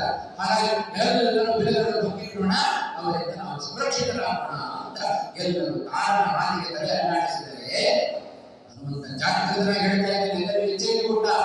ಯಾರು ರಾಮನ ವಿರುದ್ಧವಾಗಿ ನೀವು ಮಾತನಾಡಿದ್ರೆ ನಾಯಿಗೆ ತಿಳಿಸ್ತೇನೆ ಅಂತ ಹನುಮಂತ ಕೊಟ್ಟದ್ದು ಹನುಮಂತನಿಗೆ ಹೋಗುವಂಥದ್ದು. ಯಾವಾಗ ರಾಮನ ಬಗ್ಗೆ ರಾಮನ ವಿರುದ್ಧವಾಗಿ ಯಾವಾಗ ಬಾಯಿಂದ ಮಾತು ಬಂತೋ ಆಗ ಹನುಮಂತನಿಗೆ ಕ್ರೋಧ ಬಂತು. ಕ್ರೋಧ ನೋಡಿ ಇದೇ ವಾಯುದೇವರಲ್ಲಿ ಯಾರ ವಿರುದ್ಧವಾಗಿ ಭಗವತ್ ದ್ವೇಷಗಳ ವಿರುದ್ಧವಾಗಿ ಭಗವಂತನ ವಿರುದ್ಧವಾಗಿ ಯಾರು ಮಾತನಾಡುತ್ತಾರೆಯೋ ಅವರು ವಾಯುದೇವರ ಶ್ರೀಮದ್ ಆಚಾರ್ಯರ ಕ್ರೋಧಕ್ಕೆ ತುತ್ತಾಗಲಾಗಿದೆ. ಹೇಳ್ತಾರೆ ಹನುಮಂತ, ಈ ಗುಹೆಯಲ್ಲ, ನೀವು ಪಾತಾಳದಲ್ಲಿ ಹೋಗಿದ್ರು ಕೂಡ ರಾಮನ ಬಾಣ ಅಂತ ನೀವು ಸುಮ್ಮನೆ ಬಿಡುವುದಿಲ್ಲ. ಅಂತಹ ಶಕ್ತಿ ಅದು ರಾಮನ ಬಾಣಕ್ಕೆ ಇದೆ. ರಾಮನ ವಿರುದ್ಧವಾಗಿ ಯಾರಾದರೂ ಮಾತನಾಡಿದರೆ ನಿಮ್ಮ ನಾಲಿಗೆಯನ್ನು ಕತ್ತರಿಸಿ ಬಿಡುತ್ತೇನೆ, ತುಂಡರಿಸಿ ಬಿಡುತ್ತೇನೆ ಅಂತ ಹನುಮಂತ ಎಚ್ಚರಿಕೆಯನ್ನು ಕೊಟ್ಟದ್ದು ಕೋಪದಿಂದ ನಾವು ರಾಮಾಯಣದಲ್ಲಿ ಕಾಣುತ್ತೇವೆ. ಭೀಮಸೇನ ಭೀಮಸೇನ ಕಡಿಮೆಯೋ ಯಾರ ವಿರುದ್ಧವಾಗಿ ಕೋಪವನ್ನು ಮಾಡಿಕೊಂಡ ಭೀಮಸೇನ ಕೌರವರ ವಿರುದ್ಧವಾಗಿ ಕೋಪವನ್ನು ಮಾಡಿಕೊಂಡದ್ದು. ಹಾಗಾಗಿ ಕೌರವರೆಲ್ಲ ದುಷ್ಟ ಸ್ವಭಾವದವರು, ಕಲಿಯನ್ನು ಆಶ್ರಯಿಸಿದವರು. ದುರ್ಯೋಧನ ಸಾಕ್ಷಾತ್ ಕಲಿಯಾಗಿದ್ದಾನೆ, ಅವನನ್ನು ಆಶ್ರಯಿಸಿಕೊಂಡವರ ಮೇಲೆ ಕೋಪ, ಕಲಿಯ ಮೇಲೆ ಕೋಪ, ಭಗವತ್ ದ್ವೇಷಗಳ ಮೇಲೆ ಕೋಪ. ಭೀಮಸೇನ ಶ್ರೀಮದ್ ಆಚಾರ್ಯರಲ್ಲಿ ನಮಗೆ ಅನೇಕ ವೃತ್ತಾಂತಗಳನ್ನು ನಾವು ಕಾಣಲಿಕ್ಕೆ ಸಾಧ್ಯತೆ ಇದೆ. ಹಾಗಾಗಿ ವಾಯುದೇವರಿಗೆ ಅಂದರೆ ಅವರ ಕಣ್ಣುಗಳಲ್ಲಿ ಆಗಬಹುದು, ಉಡುಪುಗಳಲ್ಲಿಯೂ ಆಗಬಹುದು, ನಮಗೆ ಒಟ್ಟಾರೆ ಅವರಲ್ಲಿ ಅಂತರಂಗದಲ್ಲಿ ಅವರಲ್ಲಿ ಕಾಮ ಕ್ರೋಧ ನಾವು ಯಾರ ಬಳಿಗೆ ಕಾಣುತ್ತೇವೆ, ಯಾರ ವಿರುದ್ಧವಾಗಿ ಕಾಣುತ್ತೇವೆ ಅನ್ನೋದನ್ನು ಸ್ಪಷ್ಟವಾಗಿ ನಾವು ತಿಳ್ಕೊಳ್ಳಲಿಕ್ಕೆ ಸಾಧ್ಯತೆ ಇದೆ. ಹಾಗಾಗಿ ಕಾಮಕ್ರೋಧಾದಿಗಳು ಭಗವಂತನ ಸಾಕ್ಷಾತ್ಕಾರಕ್ಕೆ ವಿರುದ್ಧ ಸಹಕಾರಿಯಾದರೆ ಅದು ದೋಷ, ಭಗವಂತನ ಜ್ಞಾನಕ್ಕೆ ಪ್ರತಿಬಂಧಕ ಅಲ್ಲ ಅಂತಾದರೆ ಅದು ಗುಣ. ಅಂತಹ ಕಾಮ ಕ್ರೋಧ ಅದು ನಮಗೆ ಬೇಕು. ಹಾಗಾಗಿ ಅಂತರಂಗದಲ್ಲಿ ನಮಗಿರುವ ಕಾಮ ಕ್ರೋಧ ಎಲ್ಲ ಭಗವಂತನ ಜ್ಞಾನಕ್ಕೆ ಪ್ರತಿಬಂಧಕವಾಗುತ್ತೆ. ನಮಗೆ ಎಷ್ಟಿದ್ರೂ ಸಾಲದು, ಮತ್ತು ಬೇಕು ಅನ್ನುವ ಇಚ್ಛೆ. 10 ಇದ್ದವರು 100 ಬೇಕು ಅಂತಾರೆ, 100 ಇದ್ದವರಿಗೆ ಸಾವಿರದ ಅಪೇಕ್ಷೆ, 1000 ಇದ್ದವರಿಗೆ ಲಕ್ಷದ ಅಪೇಕ್ಷೆ, ಲಕ್ಷ ಇದ್ದವರಿಗೆ ಕೋಟಿಯ ಅಪೇಕ್ಷೆ, ಕೋಟಿ ಇದ್ದವ ರಾಜನಾಗಬೇಕು ಅಂತಾನೆ, ರಾಜನಾಗಬೇಕು ಚಕ್ರವರ್ತಿ ಆಗಬೇಕು ಅಂತಾನೆ, ಚಕ್ರವರ್ತಿ ಆಗ ಇಂದ್ರನಾಗಬೇಕು ಅಂತ ಅಪೇಕ್ಷೆ ಕೊಡ್ತಾರೆ. ಹಾಗಾಗಿ ನಮ್ಮ ಇಚ್ಛೆ ಒಂದು ಮನೆಯಲ್ಲಿ ಎಲ್ಲ ನಮ್ಮ ಇಚ್ಛೆ ಭಗವಂತನ ಜ್ಞಾನಕ್ಕೆ ಅದು ಪ್ರತಿಬಂಧಕ. ಕ್ರೋಧ ವಿನಾಕಾರಣ ಭಗವಂತನ ಮೇಲೆ ನಾವು ಮಾಡಿಕೊಳ್ಳುತ್ತೇವೆ. ನಾವು ಬಿಟ್ಟರೆ ನಮ್ಮನ್ನು ಬಿಡತಕ್ಕಂಥ ಮಟ್ಟಿಗೆ ಆ ಕಾಮಕ್ರೋಧಾದಿಗಳು ನಮ್ಮನ್ನು ಆವರಿಸಿಕೊಂಡಿದೆ. ಹಾಗಾಗಿ ಸರ್ವಥಾ ಆ ಕಾಮಕ್ರೋಧಾದಿಗಳು ಎಲ್ಲ ಅಂತರಂಗದಲ್ಲಿರುವ ಕೊಳೆ, ನಮ್ಮ ಮನಸ್ಸಿಗೆ ಹತ್ತಿದ ಕೊಳೆ. ಹಾಗಾಗಿ ನಮ್ಮ ಮನಸ್ಸಿನ ಕೊಳೆಯನ್ನ ನಾವು ತೊಳೆದುಕೊಳ್ಳುವ ಪ್ರಯತ್ನ ಮಾಡಬೇಕು. ಹೇಗೆ ತೊಳೆದುಕೊಳ್ಳಬೇಕು? ಹೊರಗೇನೋ ಕೊಳೆ ಹತ್ತಿದ್ರೆ ನೀರು ಹಾಕಿ ತೊಳ್ಕೊಂಡ್ಬಿಟ್ರೆ ಹೊರಗಿನ ಕೊಳೆಯನ್ನು ಹೋಗಿಬಿಡುತ್ತೆ. ಹಾಗೆ ಒಳಗಿರುವ ಕೊಳೆಯನ್ನು ತೊಳೆದುಕೊಳ್ಳುವ ಬಗೆ ಅದನ್ನು ನೀರಿನಿಂದಲೇ ನಾವು ಸ್ವಚ್ಛಗೊಳಿಸಬೇಕು. ಹಾಗಾದರೆ ಒಳಗಡೆಯಿಂದ ಸ್ವಚ್ಛಗೊಳಿಸಬೇಕು. ಒಳಗಡೆ ನೀರು ಕುಡಿದುಬಿಟ್ರೆ ಒಳಗಿರುವ ಕೊಳೆ ಹೋಗಿಬಿಡುತ್ತೆ. ಮೇಲೆ ನೀರು ಸುರಿಕೊಂಡ್ರೆ ಹೊರಗಿನ ಕೊಳೆ ಹೋಗ್ತದೆ. ನೀರು ಕುಡಿದುಬಿಟ್ರೆ ಅಂತರಂಗದ ಕೊಳೆ ಹೋಗೋದಿಲ್ಲ. ಅಂತರಂಗದ ನಮ್ಮ ಮನಸ್ಸಿಗೆ ಅಂತಃಕರಣಕ್ಕೆ ಹತ್ತಿರ ಕೊಳೆ ಹೋಗುವುದರ ಮೂಲಕ ನಾವು ವಿಮಲರಾಗಬೇಕು. ಅಂತರಂಗದಲ್ಲಿ ನಾವು ಶುದ್ಧರಾಗಬೇಕು ಅಂತ ಆದರೆ ಅಂತರಂಗದಲ್ಲಿಯೇ ನಮಗೆ ಒಂದು ಜಲ ಸೃಷ್ಟಿ ಆಗಬೇಕು. ಆ ಜಲ ಮತ್ಯಾವುದಲ್ಲ, ಭಕ್ತಿ ಎಂಬ ಜಲ. ಭಕ್ತಿ ಎಂಬ ಜಲ ಆ ಒಳಗಡೆ ಸೃಷ್ಟಿಯಾಗಬೇಕು. ಆ ಸೃಷ್ಟಿಯಾದ ಭಕ್ತಿ ಎಂಬ ಜಲದಿಂದ ನಮ್ಮ ಅಂತರಂಗದ ಕೊಳೆಯನ್ನ, ಕಾಮಕ್ರೋಧಾದಿಗಳನ್ನ ನಾವು ತೊಳೆದುಕೊಂಡಾಗ ಮಾತ್ರ ನಾವು ಅಂತರಂಗದಲ್ಲಿಯೂ ಶುದ್ಧರಾಗ್ತೇವೆ. ಎಲ್ಲಿಯವರೆಗೆ ನಮಗೆ ಅಂತರಂಗದಲ್ಲಿ ಮಾನಸಿಕವಾಗಿ ನಾವು ಶುದ್ಧರಾಗುವುದಿಲ್ಲವೋ, ಮಾನಸಿಕವಾಗಿ ನಾವು ವಿಮಲರಾಗುವುದಿಲ್ಲವೋ ಅಲ್ಲಿಯವರೆಗೂ ಭಗವಂತನ ಗೋಚರ ನಮ್ಮ ಹೃದಯಕ್ಕೆ ಸಾಧ್ಯ ಇಲ್ಲ. ಇದು ಶ್ರೀಮದ್ ಆಚಾರ್ಯರಲ್ಲಿ ನಾವು ಕಾಣಬೇಕಾದ ಗುಣ. ಅಪರಮಂ ಭಕ್ತರಹಿತಂ ಅಜಡಂ ವಿಮಲಂ ಸದಾ. ಮಾತಾಡಿದ್ರು ನೋಡ್ರಿ, ಯಾವಾಗಲೂ ಸದಾ ಅಂತ ಹೇಳಿದ್ರೆ ನಮ್ಮಲ್ಲಿ ಇಂಥ ಗುಣಗಳು ಅಕಸ್ಮಾತ್ ಇದ್ದರೂ ಕೂಡ ಒಂದು ಕ್ಷಣ ಇರುತ್ತೆ, ಮತ್ತೊಮ್ಮೆ ಹೋಗಿಬಿಡುತ್ತೆ. ನಮ್ಮಲ್ಲಿರುವ ಭಕ್ತಿ ಅಶಾಶ್ವತ, ನಮ್ಮಲ್ಲಿರುವ ಜ್ಞಾನ ಅಶಾಶ್ವತ, ನಮ್ಮಲ್ಲಿರುವ ಪರಾಕ್ರಮ ಅಶಾಶ್ವತ. ಯಾವುದು ಶಾಶ್ವತ ಅಲ್ಲ, ಇರುತ್ತದಲ್ಲ. ಆದರೆ ಎಲ್ಲ ಗುಣ ಭ್ರಮರಾಹಿತ್ಯ, ಭಂಗರಾಹಿತ್ಯ, ಅಜಡತ್ವ, ವಿಮಲತ್ವ ಇದೆಲ್ಲ ನಮ್ಮಲ್ಲಿ ಯಾವಾಗಲೂ ಇರುವುದಿಲ್ಲ. ಆದರೆ ಶ್ರೀಮದ್ ಆಚಾರ್ಯರಲ್ಲಿ ಸದಾ ಯಾವಾಗಲೂ ಇರತಕ್ಕಂತಹ ಗುಣಗಳು ಶ್ರೀಮದ್ ಆಚಾರ್ಯರ ಗುಣಗಳು. ಹಾಗಾಗಿ ನಮಗೆ ಅಂತರ್ಗತದಲ್ಲಿ ನಾವು ಶುದ್ಧರಾಗಬೇಕು ಅಂತ ಹೇಳಿದ್ರೆ ಸಂಚಿತೆಯೇ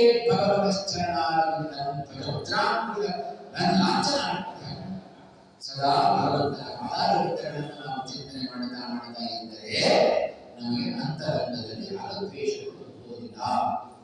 ಇದು ನಮ್ಮಂಥವರಿಗೆ ಶ್ರೀಮದ್ ಆಚಾರ್ಯರಿಗೆ ಹೊಸದಾಗಿ ಇರಬೇಕು ಅಂತಿಲ್ಲ. ಯಾವಾಗಲೂ ನಮ್ಮ ಹೃದಯದಲ್ಲಿ ಭಗವಂತನ ಚಿಂತನೆಯನ್ನು ನಡೆಸುವುದು ಶ್ರೀಮದ್ ಆಚಾರ್ಯರಾದ್ದರಿಂದ ಎಂದೂ ಭಗವಂತನ ವಿಸ್ಮರಣೆ ಶ್ರೀಮದ್ ಆಚಾರ್ಯರಿಗೆ ಬರುವುದೇ. ಇದು ಅಂತರಂಗದಲ್ಲಿ ಎಷ್ಟರ ಮಟ್ಟಿಗೆ ಶ್ರೀಮದ್ ಆಚಾರ್ಯರು ಶುದ್ಧರಾಗಿದ್ದಾರೆ ಎಂಬುದನ್ನು ನಾವು ಈ ಕ್ರಮದಲ್ಲಿ ಅರ್ಥ ಮಾಡಿಕೊಳ್ಳಲಿಕ್ಕೆ ಸಾಧ್ಯತೆ ಇದೆ. ಆದ್ದರಿಂದ ಶ್ರೀಮದ್ ಆಚಾರ್ಯರು ಅವರನ್ನು ನಾವು ವಿಮಲರು ಅಂತ ನಾವು ಚಿಂತನೆಯನ್ನು ಮಾಡಬೇಕು. ಸದಾ ಆ ಸದಾ ಅನ್ನುವ ಎರಡು ಅಕ್ಷರದ ಶಬ್ದವನ್ನ ಎಲ್ಲಾ ವಿಶೇಷಗಳಿಗೂ ನಾವು ಇಟ್ಟುಕೊಳ್ಳಬೇಕು. ಸದಾ ಅಭ್ರಮರಾಗಿದ್ದಾರೆ, ಸದಾ ಅಜಡರಾಗಿದ್ದಾರೆ, ಸದಾ ಭಂಗರಹಿತರಾಗಿದ್ದಾರೆ, ಸದಾ ವಿಮಲರಾಗಿದ್ದಾರೆ, ಸದಾ ಆನಂದ ತೀರ್ಥರಾಗಿದ್ದಾರೆ. ಶ್ರೀಮದ್ ಆಚಾರ್ಯರಿಗೆ ಆನಂದ ತೀರ್ಥ ಅಂತ ಹೆಸರು ನಾವು ಇಟ್ಟುಕೊಂಡಿದ್ದೇವೆ. ಸುಮ್ಮನೆ ಹೆಸರಿಗೆ ಮಾತ್ರ ಆನಂದ ತೀರ್ಥ, ಯಾವ ಆನಂದವೂ ನಮ್ಮ ತೋರಿನ ಆಗ್ತಾ ಇದೆ. ಲೋಕದಲ್ಲಿ ಹನುಮಂತ ಅಂತ ಹೆಸರು ಇಟ್ಟುಕೊಂಡಿರ್ತಾರೆ. 100 ಯೋಜನೆ ಹಾಡಿದ ಹನುಮಂತೆಯಲ್ಲಿ 10 ಯೋಜನೆ 10 ಹೆಜ್ಜೆ ಹಾಡಿದ ಈ ಹನುಮಂತೆಯಲ್ಲಿ ಭೀಮಸೇನ ಎಂಥ ಕಾಯ ಭೀಮಸೇನ ಇವನು ಭೀಮಸೇನನೇ ಉಫ್ ಅಂದರೆ ಸಾಕು ಹಾರಿ ಹೋಗುತ್ತಾನೆ. ಹಾಗೆ ನಮ್ಮಲ್ಲಿ ಹೆಸರಿಗೆ ಮಾತ್ರ ಅನ್ವರ್ಥವಾಗಿದೆ. ಆದರೆ ಶ್ರೀಮದ್ ಆಚಾರ್ಯರಿಗೆ ಆನಂದ ತೀರ್ಥ ಹೆಸರು ಬಂದದ್ದು. ಆನಂದ ತೀರ್ಥೇನಿ ಪರಂಪುರೋದಿನ ಯಾರ ಹೆಸರಿಟ್ಟವರು? ಸಾಕ್ಷಾತ್ ಗುರುಗಳಾದ ಶ್ರೀಮದಾಚಾರ್ಯರು ಶ್ರೀಮದ್ ಮಧ್ವಾಚಾರ್ಯರಿಗೆ ಆನಂದ ತೀರ್ಥ ಅನ್ನುವ ಹೆಸರನ್ನು ಇಟ್ಟರು. ಯಾರ ಆನಂದ ತೀರ್ಥ ಅಂತ ಹೆಸರು ಬಂತು? ಆನಂದಕರ ತೀರ್ಥಂ ಯಸ್ಮಾನ್ ಸಹ ಆನಂದ ತೀರ್ಥ. ಶ್ರೀಮದ್ ಆಚಾರ್ಯರು ಮಾಡಿದ ಕೆಲಸ ತೀರ್ಥ ಶಬ್ದಕ್ಕೆ ಶಾಸ್ತ್ರ ಅಂತ ಹೆಸರು. ಆನಂದಕರವಾದ ಶಾಸ್ತ್ರ, ತೀರ್ಥ ಅಂದರೆ ಶಾಸ್ತ್ರ ಯಾರ ಮೂಲಕ ಬಂತೋ ಅವರನ್ನು ಆನಂದ ತೀರ್ಥರು ಅಂತ ಕರೆಯುತ್ತಾರೆ. ಆನಂದಕರವಾದ ಶಾಸ್ತ್ರವನ್ನು ಜಗತ್ತಿಗೆ ಕೊಟ್ಟವರು ಶ್ರೀಮದ್ ಆಚಾರ್ಯರು. ಹಾಗಾಗಿ ಅವರಿಗೆ ಆನಂದ ತೀರ್ಥ ಅನ್ನುವ ಹೆಸರು ಅನ್ವರ್ಥವಾದ. ಏನು ಆನಂದಕರವಾದ ಶಾಸ್ತ್ರವನ್ನು ಕೊಟ್ಟವರು? ಅದಕ್ಕೆ ದಾಸೋಹದ ಮೇಲೆ ಹೇಳುವ ಶ್ರೀಮದ್ ಆನಂದ ತೀರ್ಥರ ಪದ್ಧತಿಯ ಬಿಡಬೇಡಿ ಬಿಟ್ಟು ಕೆಡಬೇಡಿ ಅಂತ ಹೇಳೋದು ಏನು ಅಂತಿಂತ ಕೊಡೋದಲ್ಲ, ಅಂಧತ್ವಸ್ಸಿಗೆ ಹೋಗುತ್ತದೆ. ಅನ್ಯ ಶಾಸ್ತ್ರವನ್ನ ನಾವು ಅನುಸರಿಸಿದರೆ ನಮಗೆ ನರಕ ಅಂಧತ್ವಸ್ಸು ಕಟ್ಟಿಟ್ಟುತ್ತೆ ಅಂತ ಹೇಳ್ತಾರೆ. ಹಾಗಾಗಿ ಅಂತೆ ಸಿದ್ಧಾಂತ ಮಧ್ವಸ್ಯ ಆಲಯ. ಶ್ರೀಮದ್ ಆಚಾರ್ಯರ ಸಿದ್ಧಾಂತ ಕಟ್ಟ ಕಡೆಯಲ್ಲಿ ಏಕವೃಕ್ಷದಿ ಭಾಷ್ಯ ದೂಷಣವನ್ನು ತಂದರು. 21 ಭಾಷೆಗಳನ್ನು ದೂಷಣೆ ಮಾಡಿ ಸುಂದರವಾದ ಸಮಂಜಸವಾದ ಸೂಕ್ತವಾದ ಭಾಷೆಯನ್ನು ಕೊಟ್ಟ ಗುರುಗಳು ಅವರು ಶ್ರೀಮದಾಚಾರ್ಯರು. ಅಂಥ ಜ್ಞಾನವನ್ನ ಅಂಥ ಶಾಸ್ತ್ರವನ್ನು ಕೊಡುವುದರ ಮೂಲಕ ಯಾರು ಅಂಥ ಶಾಸ್ತ್ರಗಳನ್ನ ಅಧ್ಯಯನ ಮಾಡ್ತಾರೆಯೋ ಅವರಿಗೆ ಆನಂದ. ಅದು ಅಂತಿಂತ ಆನಂದ ಅಲ್ಲ, ಶಾಶ್ವತವಾದ ಸುಖ, ಸ್ವರೂಪಭೂತವಾದ ಸುಖ, ನೈಜವಾದ ಸುಖ, ಮೋಕ್ಷ ಸುಖ ಅದನ್ನು ತಂದುಕೊಳ್ಳುವ ಶಾಸ್ತ್ರ. ಅದು ಶ್ರೀಮದಾಚಾರ್ಯರ ಶಾಸ್ತ್ರ, ಶ್ರೀಮದಾಚಾರ್ಯರ ಶಾಸ್ತ್ರ. ಹಾಗಾಗಿ ಆನಂದವನ್ನ ಶಾಶ್ವತವಾದ ಮೋಕ್ಷ ಆನಂದವನ್ನ ನಮಗೆ ಕೊಡುವ ಶಾಸ್ತ್ರ ಅದು ಶ್ರೀಮದಾಚಾರ್ಯರ ಶಾಸ್ತ್ರ. ಅಂಥ ಶಾಸ್ತ್ರ ತೀರ್ಥ ಶಾಸ್ತ್ರವನ್ನು ಕೊಟ್ಟ ಗುರುಗಳಾದ್ದರಿಂದ ಅವರಿಗೆ ಆನಂದ ತೀರ್ಥ ಅನ್ನುವ ಹೆಸರು. ಜೊತೆಗೆ ತೀರ್ಥರು ಅಂತ ಹೇಳಿದ್ರೆ ಸ್ವಾಮಿಗಳು ಅಂತ ಎಲ್ಲ ಸ್ವಾಮಿಗಳಲ್ಲಿ ಅವರ ಹೆಸರಿನ ಜೊತೆಗೆ ತೀರ್ಥ ಅನ್ನುವ ಶಬ್ದವನ್ನು ನಾವು ಸೇರಿಸಿದ್ದೇವೆ. ತೀರ್ಥರು ಅಂದರೆ ಶ್ರೀಪಾದರು. ಈ ಶ್ರೀಮದ್ ಆಚಾರ್ಯರು ಆನಂದ ತೀರ್ಥರು, ಎಲ್ಲರಿಗೂ ಆನಂದವನ್ನು ಕೊಡುವ ತೀರ್ಥರಾದ್ದರಿಂದ ಅವರು ಆನಂದ ತೀರ್ಥರು ಕೂಡ. ಹಾಗೆ ಆನಂದ ಕೊಟ್ಟರು ಮತ್ತು ವಿಷಯದಲ್ಲೆಲ್ಲ ವರ್ಣನೆ ಮಾಡುವಾಗ ಶ್ರೀಮದ್ ಆಚಾರ್ಯರು ಮೊದಲಿಗೆಲ್ಲ ಸಂಚಾರವನ್ನು ಅನೇಕ ಕಡೆಗಳಲ್ಲಿ ಸಂಚಾರವನ್ನು ಮಾಡ್ತಾ ಇದ್ದರು. ಶ್ರೀಮದ್ ಆಚಾರ್ಯರ ಜೊತೆಗೆ ಸಂಚಾರವನ್ನು ಮಾಡುವಾಗ ಎಲ್ಲರೂ ಬಾಲಕರು ಇದ್ದರು, ಗೃಹಸ್ಥರು ಇದ್ದರು, ಯತಿಗಳು ಇದ್ದರು. ಎಲ್ಲರೂ ಜೊತೆ ಸೇರಿಕೊಂಡು ಶ್ರೀಮದ್ ಆಚಾರ್ಯರ ಜೊತೆಯಲ್ಲಿ ಸಂಚಾರ ಮಾಡುವರು. ಶ್ರೀಮದ್ ಆಚಾರ್ಯರಿಗೆ ಎಷ್ಟೇ ತಿರುಗಾಟ ಮಾಡಿದ್ರು ಕೂಡ ಅವರಿಗೆ ಆಯಾಸ ಇಲ್ಲ, ಆಯಾಸ ರಹಿತರಾಗಿದ್ದಾರೆ, ಶ್ರಮ ರಹಿತರಾಗಿದ್ದಾರೆ. ಇಂಥ ಶ್ರೀ ಆಚಾರ್ಯರ ಜೊತೆಗೆ ಸಂಚಾರವನ್ನು ಮಾಡುವ ಯಾರಿಗೂ ಆಯಾಸ ಆಗ್ತಾ ಇದೆ, ಯಾರಿಗೂ ಹಸಿವೆಯೂ ಇಲ್ಲ, ನೀರಡಿಕೆಯೂ ಇಲ್ಲ, ಆಯಾಸವೇ ಇಲ್ಲ. ಆಯಾಸವಿಲ್ಲದಂತೆ ಅವರ ಹಸಿವು ನೀರಡಿಕೆ ಎಲ್ಲವನ್ನು ತ್ಯಾಗ ಮಾಡಿ ಉತ್ತಮವಾದ ಆನಂದವನ್ನು ಕಂಡು ಅವರನ್ನ ನಮ್ಮ ಜೊತೆಯಲ್ಲಿ ಕರೆದುಕೊಂಡು ಹೋಗುವುದು ಕೂಡ ಆದ್ದರಿಂದ ಅವರಿಗೆ ಆನಂದ ತೀರ್ಥರು ಅಂತ ಹೆಸರು. ಹೀಗೆ ಆನಂದ ತೀರ್ಥ ಅಂತ ಹೆಸರನ್ನು ಪಡೆದುಕೊಂಡ ಇಂಥ ಗುರುಗಳನ್ನ ನಾನು ನಿರಂತರ ಸೇವೆಯನ್ನು ಮಾಡುತ್ತೇನೆ. ಆ ಸದಾನುವ ಶಬ್ದ ಅದು ಕ್ರಿಯಾಪದಕ್ಕೂ ನಾವು ಅನ್ವಯವನ್ನು ಮಾಡಿಕೊಳ್ಳಬೇಕು. ಸೇವೆ ಮಾಡುತ್ತೇನೆ, ಸದಾ ಸೇವೆ ಮಾಡುತ್ತೇನೆ, ಮಾಡುವ ಪದ್ಧತಿಯನ್ನ ಯಾವಾಗಲೂ ಜೀವನದಲ್ಲಿ ಒಮ್ಮೆ ಸೇವೆಯನ್ನು ಮಾಡೋದಲ್ಲ, ಒಮ್ಮೆ ಆ ಕೃಷ್ಣನ ಆಚಾರ್ಯರನ್ನು ನಾವು ಸ್ಮರಣೆ ಮಾಡಿಕೊಳ್ಳೋದಲ್ಲ, ವರ್ಷಕ್ಕೊಮ್ಮೆ ಮಂಗಳವಾರದಲ್ಲಿ ನಾವು ಆಚರಣೆ ಮಾಡೋದಲ್ಲ, ಪ್ರತಿ ರಾತ್ರಿಯೂ ಕೂಡ ನಮಗೆ ಮಂಗಳಾರತಿ ಆಗಬೇಕು. ಶ್ರೀಮದ್ ಆಚಾರ್ಯರನ್ನು ಸ್ಮರಿಸಿಕೊಳ್ಳುವಂತಹ ರಾತ್ರಿ ಅದು ನಮ್ಮದಾದರೆ ನಿಜವಾಗಲೂ ಮಾನವ ಜನ್ಮ ಬದುಕಿದ್ದಕ್ಕೂ ಸಾರ್ಥಕ. ಆನಂದ ತೀರ್ಥಂ ಅತುಲಂ. ಮುಂದಿನ ವಿಶೇಷಣ ತುಲ ಅಂದರೆ ಸಮಾನರು, ಸಮಾನದಿಂದ ರಹಿತರಾದವರು ಶ್ರೀಮದಾಚಾರ್ಯ. ನಾವೇನು ಪ್ರತ್ಯೇಕವಾಗಿ ಹೊಂದಲಿದ್ದೇವೆ ಆ ಅತುಲತ್ವ ಪರಿಪೂರ್ಣವಾಗಿ ಶ್ರೀಮದಾಚಾರ್ಯರು. ಶ್ರೀಮದಾಚಾರ್ಯರು ಅಂದರೆ ವಾಯುದೇವರು ಯಾರಿಗೂ ಸಮಾನ, ಯಾವ ಜೀವರಾಶಿಗಳಿಗೂ ಸಮಾನವಲ್ಲದ ವ್ಯಕ್ತಿಗಳು ಅಂದರೆ ಅವರೇ ವಾಯುದೇವರು. ಆದ್ದರಿಂದಲೇ ಅವರನ್ನ ಇವತ್ತು ನಾವು ಜೀವೋತ್ತಮರು ಅಂತ ನಾವು ಯಾರು ಕರೀತಾ ಇದ್ದೇವೆ ಅಂತ ಹೇಳಿದ್ರೆ ಯಾರೋ ವಾಯುದೇವರಿಗೆ ಸಮಾನರಾಗಿರಲಿಕ್ಕೆ ಸಾಧ್ಯ ಇಲ್ಲ. ಅವರಿಂದ ಮೇಲವರನ್ನು ಪಡೆದುಕೊಳ್ಳೋಣ.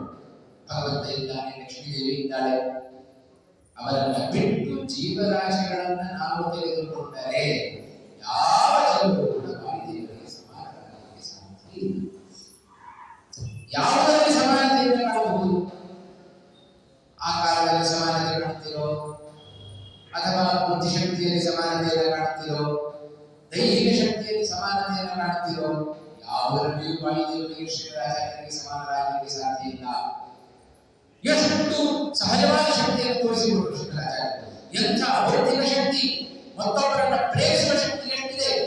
ಯಾರಾದರೂ ಆ ಶಕ್ತಿಯನ್ನು ಪಡೆಯಲಿಕ್ಕೆ ಸಾಧ್ಯ ಶ್ರೀಮದಾಚಾರ್ಯರು ಇರೋದನ್ನ ಇದೇ ಶ್ರೀಮದಾಚಾರ್ಯರು ಬದಲಿಗೆ ಹೊರಟಾಗ ಮಧ್ಯದಲ್ಲಿ ಈಶ್ವರ ದೇವಾಲಯವನ್ನು ಆರಿಸಿದ ಆಚಾರ್ಯರನ್ನು ತಡೀತಾ ಇದ್ದಾನೆ, ಅವರ ಶಿಷ್ಯರನ್ನು ಕರೆದ. ಯಾರನ್ನ ಹೋಗಬಾರದು, ಯಾರಿಗೆ ದಾರಿಯಲ್ಲಿ ಹೋಗ್ತಾರೆಯೋ ಅವರು ನೆಲವನ್ನು ಅಗೆದು ನಂತರದಲ್ಲಿ ಅವರು ಮುಂದಕ್ಕೆ ಹೋಗಬೇಕು, ಅಲ್ಲಿ ಬಿಡೋದಿಲ್ಲ ಅಂತ ಶ್ರೀಮದಾಚಾರ್ಯರು ಉತ್ತಮವಾದ ಬುದ್ಧಿಶಕ್ತಿ, ತಮ್ಮ ಬುದ್ಧಿಶಕ್ತಿಯ ಮೂಲಕವಾಗಿ ಶ್ರೀಮದಾಚಾರ್ಯರು ರಾಜನೇ ಹೇಳ್ತಾರೆ, ನೋಡಪ್ಪ ದಂಡ ಹಿಡಿದ ಎತ್ತಿಗಳು ನಾವು ಈ ರೀತಿ ಭೂಮಿ ಆಗೋದು ಅವೆಲ್ಲ ನಮಗೆ ಗೊತ್ತಿಲ್ಲ, ನೀನು ಸ್ವಲ್ಪ ಹಾಗೆ ತೋರಿಸು, ಆಮೇಲೆ ನಾವು ಬರೆಸ್ತೇವೆ ಅಂತ ಶ್ರೀಮದಾಚಾರ್ಯ. ಆಯ್ತು ಅಂತ ಶುರು ಮಾಡಿದವ ಮುಗಿಸಲೇ ಇಲ್ಲ. ಶ್ರೀಮದಾಚಾರ್ಯರ ಸಂಚಾರ ಅಗಿಲಿಕೆಯಿಂದ ಶುರು ಮಾಡಿದ ಆ ರಾಜನಿಗೆ ಒಳಗಡೆಯಿಂದ ನಿಂತು ನಿರಂತರವಾಗಿ ಅದೇ ಕಾರ್ಯದಲ್ಲಿ ಪ್ರೇರಣೆಯನ್ನು ಮಾಡಿದವರು ಶ್ರೀಮದಾಚಾರ್ಯ. ಇಂಥ ಶಕ್ತಿ, ಪ್ರೇರಿಸುವ ಶಕ್ತಿ ಅದು ವಾಯುದೇವರಿಗಿದೆ, ಶ್ರೀಮದಾಚಾರ್ಯರಲ್ಲಿದೆ. ಆ ಶಕ್ತಿಗೆ ಯಾರಾದರೂ ಸಾಧ್ಯವೋ ಸಮಾನರಾಗಲಿಕ್ಕೆ ಆದರೆ ಆ ವಿಷಯದಲ್ಲೂ ಕೂಡ ಸಮಾನ ವಾಯುದೇವರಿಗೆ ಶ್ರೀಮದಾಚಾರ್ಯರಿಗೆ ಯಾರೂ ಇಲ್ಲ. ಭಗವಂತನ ಸಾಕ್ಷಾತ್ಕಾರವನ್ನು ಪಡೆದುಕೊಳ್ಳುವ, ಸುಲಭವಾಗಿ ನಮಗೆ ಇಚ್ಛೆ ಬಂದಾಗ ಭಗವಂತನನ್ನು ನೋಡುವ, ಯಾವಾಗ ಭಗವಂತನನ್ನು ನೋಡುವ ಶಕ್ತಿಯನ್ನು ಶ್ರೀಮದಾಚಾರ್ಯರ ಶಕ್ತಿ. ಭಗವಂತನ ಪರಮಾನುಭವಕ್ಕೆ ಮಾತ್ರವಾಗುವ ವ್ಯಕ್ತಿತ್ವ ಇರ್ತಕ್ಕಂಥ ವ್ಯಕ್ತಿ ಅದು ಶ್ರೀಮದಾಚಾರ್ಯ. ಆ ಶಕ್ತಿಯನ್ನು ಯಾರು ನಿರ್ಣಯಿಸ. ಇನ್ನು ದೈಹಿಕವಾದ ಶಕ್ತಿ ತೆಗೆದುಕೊಳ್ಳುತ್ತಿರೋ, ಈಗಿನ ನಮ್ಮ ತಿನ್ನುವ ಸಾಮರ್ಥ್ಯ ನೋಡಿ ಎಷ್ಟಿದೆ. ಆಗೋಟು ಸದ್ದಿಲ್ಲ, ಸಾಕು ಸಾಕು ಅಂತೇವೆ. ನಮ್ಮಲ್ಲಿ ಒಂದು ಕಾಲ ಇತ್ತು, 2 ತಲೆಮಾರಿ ಹಿಂದೆ ಚೆನ್ನಾಗಿ ಕಲ್ತಿದ್ದು ಜೀರ್ಣ ಮಾಡಿಸಿಕೊಳ್ತಾ ಇದ್ರು, ಹೀಗೆ ಅಂತ ಹೇಳ್ತಾರೆ. ಆಗ ಅಷ್ಟು ತಿನ್ನುವ ಸಾಮರ್ಥ್ಯ ಇತ್ತು, ನಮ್ಮ ತಿನ್ನುವ ಸಾಮರ್ಥ್ಯ ಇಲ್ಲ. ಆದರೆ ಶ್ರೀಮದಾಚಾರ್ಯರ ಸಾಮರ್ಥ್ಯ ಎಂಥ ಸಾಮರ್ಥ್ಯ. ಎಲ್ಲ ಫಸ್ಟ್ ಕ್ಲಾಸ್ ಭೋಜನವನ್ನು ಮಾಡಿದ ನಂತರವೂ ಒಳಗಟ್ಟಲೆ ಹಾಲು ಕುಡಿದು ಉದಾರ ಬಾಳೆಹಣ್ಣು ತಿಂದು ಎಲ್ಲ ಕಥೆಯನ್ನು ನಾವು ಮುಂದಿನ ಕೇಳ್ತೇವೆ. ಅಷ್ಟಾದರೂ ಕೂಡ ಎಲ್ಲವನ್ನೂ ಅರಗಿಸಿಕೊಂಡರು ಶ್ರೀಮದಾಚಾರ್ಯರು. ಅವರ ದೈಹಿಕವಾದ ಸಾಮರ್ಥ್ಯ ಅಷ್ಟೇ, ಬಹಳ ಸಾಮರ್ಥ್ಯ. ಅದಕ್ಕೆ ಪಂಡಿತಾಚಾರ್ಯ ಹೇಳ್ತಾರೆ, ಅಂಗುಷ್ಠಮಾಂತರಂ ಜಠರೇ ಪ್ರತಿಷ್ಠಿತಂ ಚಾತ್ವಲ್ಯವಾನ್ ಮಮ ಜಾತವೇದಸಂ ನಿತ್ಯಂ ಇದಂ ವಿಶ್ವದ ಹಂಚಳಿತಂ. ವಿಶ್ವೇಶಚೇತ ಇದು ಸೌಪ್ರವೀತದ. ಗುರುಗಳಿಗೆ ಪಕ್ಕದಲ್ಲಿರುವಂತವರಿಗೆ ಆಶ್ಚರ್ಯ ಆಯಿತು. ಏನು ನಿಮ್ಮ ಸಾಮರ್ಥ್ಯ, ಇಷ್ಟೆಲ್ಲ ನೀವು ಊಟ ಮಾಡಿ ಊಟ ಇವರು ಕೂಡ ಇಷ್ಟೆಲ್ಲ ಸ್ವೀಕಾರ ಮಾಡ್ತಾ ಇದ್ದೀರಲ್ಲ, ಏನು ನಿಮ್ಮ ಸಮಾಚಾರ ಅಂತ ಕೇಳಿದಾಗ, ನನ್ನ ಒಳಗೆ ಜಠರಾಗ್ನಿಯಲ್ಲಿ ಬಹಳ ಅಗ್ನಿ ಇದೆ. ಆ ಅಗ್ನಿ ಹತ್ತಿತ್ತದಲ್ಲ, ಇಡೀ ಜಗತ್ತನ್ನೇ ಸುಡುವ ಅಗ್ನಿ. ಈ ದಿನ ಆಹಾರವನ್ನು ಸುಡುವುದೇನು, ಜಗತ್ತನ್ನೇ ಸುಡುವಂತಹ ಅಗ್ನಿಯನ್ನು ತಾವು ಉದರದಲ್ಲಿ ಇಟ್ಟುಕೊಂಡ ಶಕ್ತಿ ಅದು ಶ್ರೀ ಆಚಾರ್ಯರ ಶಕ್ತಿ. ಇಂಥ ಶಕ್ತಿಗೆ ಯಾರು ಸಮಾನ ಜಗತ್ತಿನಲ್ಲಿ ಇರಲಿಕ್ಕೆ ಸಾಧ್ಯವೋ ಒಮ್ಮೆ ಆಲೋಚನೆ ಮಾಡೋಣ. ಯಾರು ಸಮಾನರಲ್ಲ. ಆದ್ದರಿಂದ ಶ್ರೀ ಆಚಾರ್ಯರು ಆತುರರು ಸಮಾನ ರಹಿತರು. ದೈಹಿಕವಾಗಿ ಆಯಿತು, ಬುದ್ಧಿಶಕ್ತಿಯಲ್ಲಿ ಆಯಿತು. ಕೆಲವರೆಲ್ಲ ಹಾಗೆ ಮಾಡಿದರು. ಶ್ರೀಮದಾಚಾರ್ಯರನ್ನ ದೈಹಿಕವಾಗಿ ಸೋಲಿಸಲಿಕ್ಕೆ ಆಗುವುದಿಲ್ಲ. ಇದೇ ಸ್ಮೃತಿಯ ಕೊನೆ ಭಾಗದಲ್ಲಿ ಹೇಳಿದ್ದಾರೆ, ಭಾರೀ ಪರಾಕ್ರಮಿಗಳಂತರು ಕೊಚ್ಚಿಕೊಳ್ತಾ ಇದ್ದಾರೆ ತಮ್ಮ ಪರಾಕ್ರಮವನ್ನ. ಸುಮ್ಮನೆ ಹೆಬ್ಬೆಟ್ಟನ್ನು ಊರಿದರು, ಅಲ್ಲಾಡಿಸಿ ನೋಡೋಣ ಅಂತ ಹೇಳಿದರು. ಎತ್ತಿ ನೋಡೋಣ ಅಂತ ಅಲ್ಲಾಡಿಸಿರುವ ಆಗಲಿಲ್ಲ, ಬೆವರು ಬಿದ್ದು ಕೆಳಗೆ. ಶ್ರೀಮದಾಚಾರ್ಯರ ದೈಹಿಕವಾದ ಶಕ್ತಿ. ಮತ್ತಿಬ್ಬರು ಬಂದರು, ಶ್ರೀಮದಾಚಾರ್ಯರ ಕತ್ತನ್ನು ಹೆಚ್ಚುತ್ತಾ ಇದ್ದಾರೆ. ಶ್ರೀಮದಾಚಾರ್ಯರ ಮುಖದಲ್ಲಿ ನಗು ಹೋಗಲಿಲ್ಲ, ಅವರ ಮುಖದಲ್ಲಿ ಬೆವರಿಳಿತು. ಶ್ರೀಮದಾಚಾರ್ಯರ ದೈಹಿಕವಾದ ಸಾಮರ್ಥ್ಯ. ಯಾರು ದೈಹಿಕವಾಗಿ ಶ್ರೀಮದಾಚಾರ್ಯರನ್ನು ಸೋಲಿಸಲಿಕ್ಕೆ ಸಾಧ್ಯ? ಕೆಲವರೆಲ್ಲ ಆಲೋಚನೆ ಮಾಡಿದರು. ಹಾಗಾದರೆ ಶ್ರೀಮದಾಚಾರ್ಯರನ್ನು ಸೋಲಿಸಬೇಕು ಅಂತ ಆದರೆ ಅವರ ಗ್ರಂಥಗಳನ್ನು ಅಪಹರಣ ಮಾಡಿಬಿಟ್ಟ. ಆಗ ಶ್ರೀಮದಾಚಾರ್ಯರನ್ನು ಸೋಲಿಸಬಹುದು ಈಗ ಆಲೋಚನೆ ಮಾಡಿದರು. ಶ್ರೀಮದಾಚಾರ್ಯ ಕಂಡುಬಿಡುತ್ತೆ. ಯಾಕೆಂದ್ರೆ ಶ್ರೀಮದಾಚಾರ್ಯರ ಬುದ್ಧಿಯಲ್ಲಿದ್ದದ್ದು ಗ್ರಂಥದಲ್ಲಿ ಬಂದದ್ದೇ ವಿನ ಗ್ರಂಥದಲ್ಲಿ ಇದ್ದದ್ದು ಅವರ ತಲೆಗೆ ಬಂದದ್ದಲ್ಲ. ಇವತ್ತು ನಮಗೆಲ್ಲ ಹಾಗಲ್ಲ. ಪುಸ್ತಕ ಇದ್ದರೆ ನಮ್ಮ ತಲೆ ಓಡುತ್ತೆ, ಏನಾದ್ರು ಕೆಲಸ ಮಾಡುತ್ತೆ. ಪುಸ್ತಕ ತಗೊಂಡ್ಬಿಟ್ರ ನಮ್ಮ ತಲೆ ಏನು ಕೆಲಸ ಮಾಡೋದಿಲ್ಲ. ನಮ್ಮದೆಲ್ಲ ವಿದ್ಯೆ ಪುಸ್ತಕಸ್ಥಾಚಯ ವಿದ್ಯಾ ಅಂತ ಹೇಳ್ತಾರಲ್ಲ ಹಾಗೆ. ಶ್ರೀಮದಾಚಾರ್ಯರು ಪುಸ್ತಕವನ್ನು ಅಪಹರಣ ಮಾಡಿದ ಮಾತ್ರಕ್ಕೆ ಏನು ಚೆನ್ನಲಿಲ್ಲ. ಅವರ ಬೌದ್ಧಿಕವಾದ ಶಕ್ತಿ ಅದು ಅಪಾರ. ಇವತ್ತು ಏನು ಒಂದು ಅಕ್ಷರ ಮಾಡಿದ ಬರುತ್ತೆ ಅಂದ್ರೆ ಅದು ಶ್ರೀಮದಾಚಾರ್ಯರ ತಲೆಯಲ್ಲಿದ್ದ ಅಕ್ಷರ ಇವತ್ತು ಪುಸ್ತಕದ ಮೂಲಕ ನಮ್ಮ ತಲೆಗೆ ಬಂದಿದೆ. ಶ್ರೀಮದಾಚಾರ್ಯರ ಶಕ್ತಿ, ಬೌದ್ಧಿಕ ಶಕ್ತಿ ಅದು ಅಪಾರ. ಇಂಥ ಶಕ್ತಿಯನ್ನು ಕೇವಲ ಶ್ರೀಮದಾಚಾರ್ಯರಲ್ಲಿ ಮಾತ್ರ ಅಲ್ಲ, ಅವರ ಸಮಾನತೆಯನ್ನು ಅವರು ಯಾರೂ ಪಡ್ಕೊಳ್ಳಿಕ್ಕೆ ಸಾಧ್ಯ ಇಲ್ಲ. ಯಾವ ಹನುಮಂತನಾಗಿ ಕಾಣುತ್ತೇವೆ, ಎಷ್ಟು ದೈಹಿಕವಾದ ಬಲ. ಇದೇ ರಾವಣನ ಬಗೆಯಲ್ಲಿ ಯುದ್ಧವನ್ನು ಮಾಡಿದ ಹನುಮಂತ, ಹನುಮಂತನಿಗೂ ರಾವಣನಿಗೂ ಯುದ್ಧದ ಪ್ರಸಂಗ ಬಂತು. ಯುದ್ಧದ ಪ್ರಸಂಗ ಬಂದಾಗ ಎಲ್ಲ ರಾವಣನ ರಥ, ಕುದುರೆ, ಸಾರಥಿ ಎಲ್ಲ ಆಯುಧ ಎಲ್ಲವನ್ನೂ ಬೆಳೆಸಿ ನೆಲದಲ್ಲಿ ಬಿಡುವಂತೆ ಮಾಡಿದ್ದಾರೆ. ನೆಲದಲ್ಲಿ ಬಿದ್ದ ನಂತರ ಇಬ್ಬರು ಮುಷ್ಟಿ ಯುದ್ಧಕ್ಕೆ ಸಿದ್ಧ. ರಾವಣ ಹೇಳಿದ, ಹನುಮಂತ ನೀನು ಮೊದಲು ಗೊತ್ತು. ಹನುಮಂತ ಹೇಳಿದ, ನೀನು ಆ ಕೆಲಸ ಮಾಡು. ಆಯಿತು ಅಂತ ರಾವಣ ತನ್ನ ಇಬ್ಬರು ಕೈಗಳಿಂದ ಎಲ್ಲ ಬಲವನ್ನು ಒಗ್ಗೂಡಿಸಿ ಬಿಟ್ಟಿದರೆ ಹನುಮಂತ ಇಚ್ಚು ಕೂಡ ಆ ಕಡೆ ಈ ಕಡೆ ಅಲುಗಾಡ. ಯಾವ ವಿಕಾರವೂ ಕೂಡ ಹನುಮಂತನ ದೇಹದಲ್ಲಿ ಆಗಲಿಲ್ಲ. ಸುಮ್ಮನೆ ನಿಂತ. ನಂತರದಲ್ಲಿ ಹನುಮಂತನ ಸರದಿ ಬಂತು. ಹನುಮಂತ ಆಳ ಬಲದಿಂದ ಹೊಡೆಯುವಂತೆ ಕೈಯನ್ನು ಎತ್ತಿ ಸುಮ್ಮನೆ ಕಲ್ಲ ಸವರಿದ. ಹನುಮಂತನ ಆ ಹಸ್ತ ಸ್ಪರ್ಶ ಆಗ ಮರು ಕ್ಷಣದಲ್ಲಿ ರಾವಣ ಹತ್ತೂದರೆಯಲ್ಲಿ ರಕ್ತ ಕಾಲು ಮುಚ್ಚಿದ. ಇದು ಹನುಮಂತನ ದೈಹಿಕವಾದ ಸಾಮರ್ಥ್ಯ. ಯಾರು ಇಂಥ ಹನುಮಂತನ ಸಾಮರ್ಥ್ಯಕ್ಕೆ ವಾಯುದೇವರ ಶಕ್ತಿಗೆ ಸಮಾನವಾಗಿ ನಿಲ್ಲಲಿಕ್ಕೆ ಸಾಧ್ಯ? ಇನ್ನು ಬುದ್ಧಿಶಕ್ತಿಯಲ್ಲಿಯೂ ಹನುಮಂತನಿಗೆ ಯಾರು ಸಮಾನರಲ್ಲ. ರಾಮ ಮತ್ತು ಹನುಮಂತನ ಮೊದಲನೆಯ ಭೇಟಿಯಲ್ಲಿಯೇ ರಾಮನ ಗುಣಗಳ ಹನುಮಂತನ ಜ್ಞಾನದ ಪ್ರಶಂಸೆಯನ್ನು ತೆಗೆದುಕೊಂಡ ಹನುಮಂತ ಜ್ಞಾನೇಶ್ವರಾಗಿ ಹರಿಭಕ್ತಿ ಭಾವೆ ಧೃತಿ ಸ್ಥಿತಿ ಪ್ರಾಣ ಭಯೇಶು ಯೋಗಿ ಉತ್ತರ್ಜನ ಅನ್ಯ ಹನುಮತ್ ಸಮಾನ ಉಪಂತರ ಕಚ್ಚಡೀವ ಶ್ರೀಮದಾಚಾರ್ಯರು ಕೊಟ್ಟ ಎರಡೇ ಇಷ್ಟು ವಿಷಯಗಳಿಗೆ ಹನುಮಂತನಿಗೆ ಸಮಾನರು. ಮುಂದೆ ಹಿಂದೆ ಇದ್ದಿಲ್ಲ, ಮುಂದೆ ಬರೋದಿಲ್ಲ, ಈಗ ಇಲ್ಲ. ಇದು ಹನುಮಂತನ ಶಕ್ತಿ. ಹಾಗಾಗಿ ಯಾರು ವಾಯುದೇವರಿಗೆ ಶ್ರೀಮದಾಚಾರ್ಯರಿಗೆ ಸಮಾನರಲ್ಲ. ಆದ್ದರಿಂದ ಅವರನ್ನು ನಾವು ಅತುಲರು ಅಂತ ನಾವು ಕರೀತೇವೆ. ಭೀಮಸೇನ ಪರಾಕ್ರಮಕ್ಕೆ ಯಾರು ಸಾಧ್ಯ ಆಗುವುದಿಲ್ಲ ಸಾಧ್ಯ.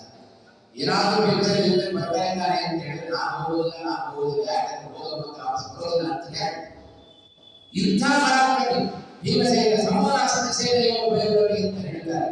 ಇಂಥ ಶಕ್ತಿಯನ್ನು ಪಡೆದವ ಭೀಮಸೇನ ಆ ಭೀಮಸೇನಿಗೆ ಸಮಾನವಾಗಿ ಇದು ವಾಯುದೇವರ ಸಾಮರ್ಥ್ಯ, ಆಚಾರ್ಯರ ಶಕ್ತಿ. ಆದ್ದರಿಂದ ನಾವು ಅದನ್ನು ಅತುಲರು ಅಂತ ಕರೀತೇವೆ. ಇನ್ನು ಕೊನೆಯ ವಿಶೇಷಣ ತಾಪತ್ರಯ ಭಜೆ.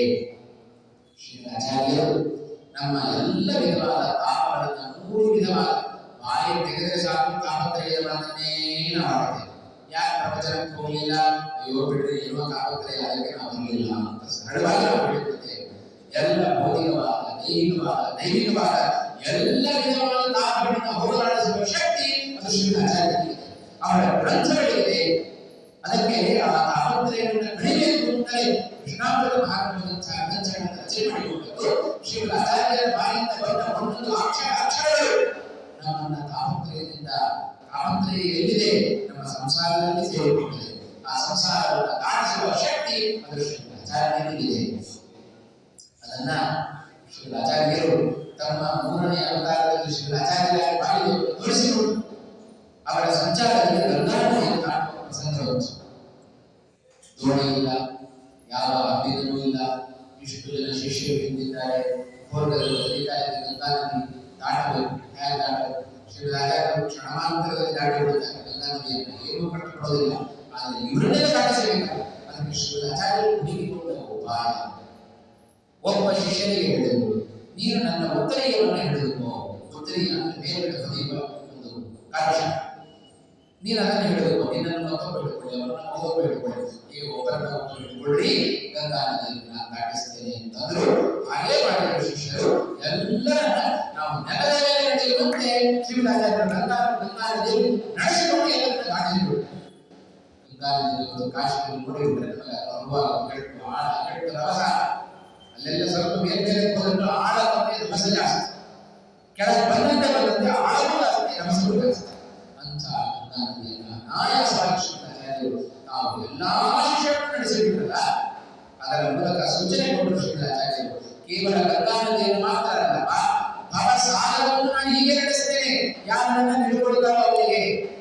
ನೇರವಾಗಿ ಶ್ರೀರಾಚಾರ್ಯರನ್ನೇ ನಾವು ಹಿಡ್ಕೊಳ್ಬೇಕಾಗಿಲ್ಲ, ಅವರ ಭಕ್ತರ ಕಾಲನ್ನು ಹಿಡ್ಕೊಂಡು ನಮಗೆ ಶ್ರೀರಾಚಾರ್ಯರು ತಾವು ಉದ್ಧಾರ ಆಗುವುದಲ್ಲದೆ ನಮ್ಮನ್ನೂ ಸಂಸಾರದಿಂದ ಸಂಸಾರ ಸಾಗರವನ್ನು ದಾಟಿಸಿ ಸಂಸಾರದಲ್ಲಿ ಬರುವ ತಾಪತ್ರಯಗಳನ್ನು ದೂರ ಮಾಡುವ ಸಾಮರ್ಥ್ಯ ಅದು ಶ್ರೀರಾಚಾರ್ಯರ ಸಾಮರ್ಥ್ಯ.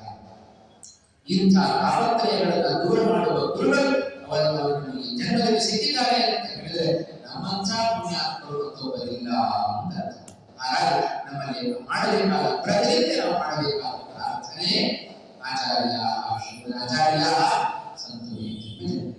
108 ಬೇಡಿಕೆಯನ್ನು ನಾವು ಶ್ರೀರಾಚಾರ್ಯರಲ್ಲಿ ಭಗವಂತನಲ್ಲಿ ಇಡುವುದಕ್ಕಿಂತ ಪ್ರತಿ ಜನ್ಮದಲ್ಲಿ ಸ್ವಾಮಿಯನ್ನು ಮಾಧ್ವರನ್ನಾಗಿ ರೂಪಿಸುವಂತ ಪ್ರಾರ್ಥನೆ ಮಾಡಿಕೊಂಡ್ರೆ ಅದರಲ್ಲಿ ಎಲ್ಲವೂ ಬಂತು.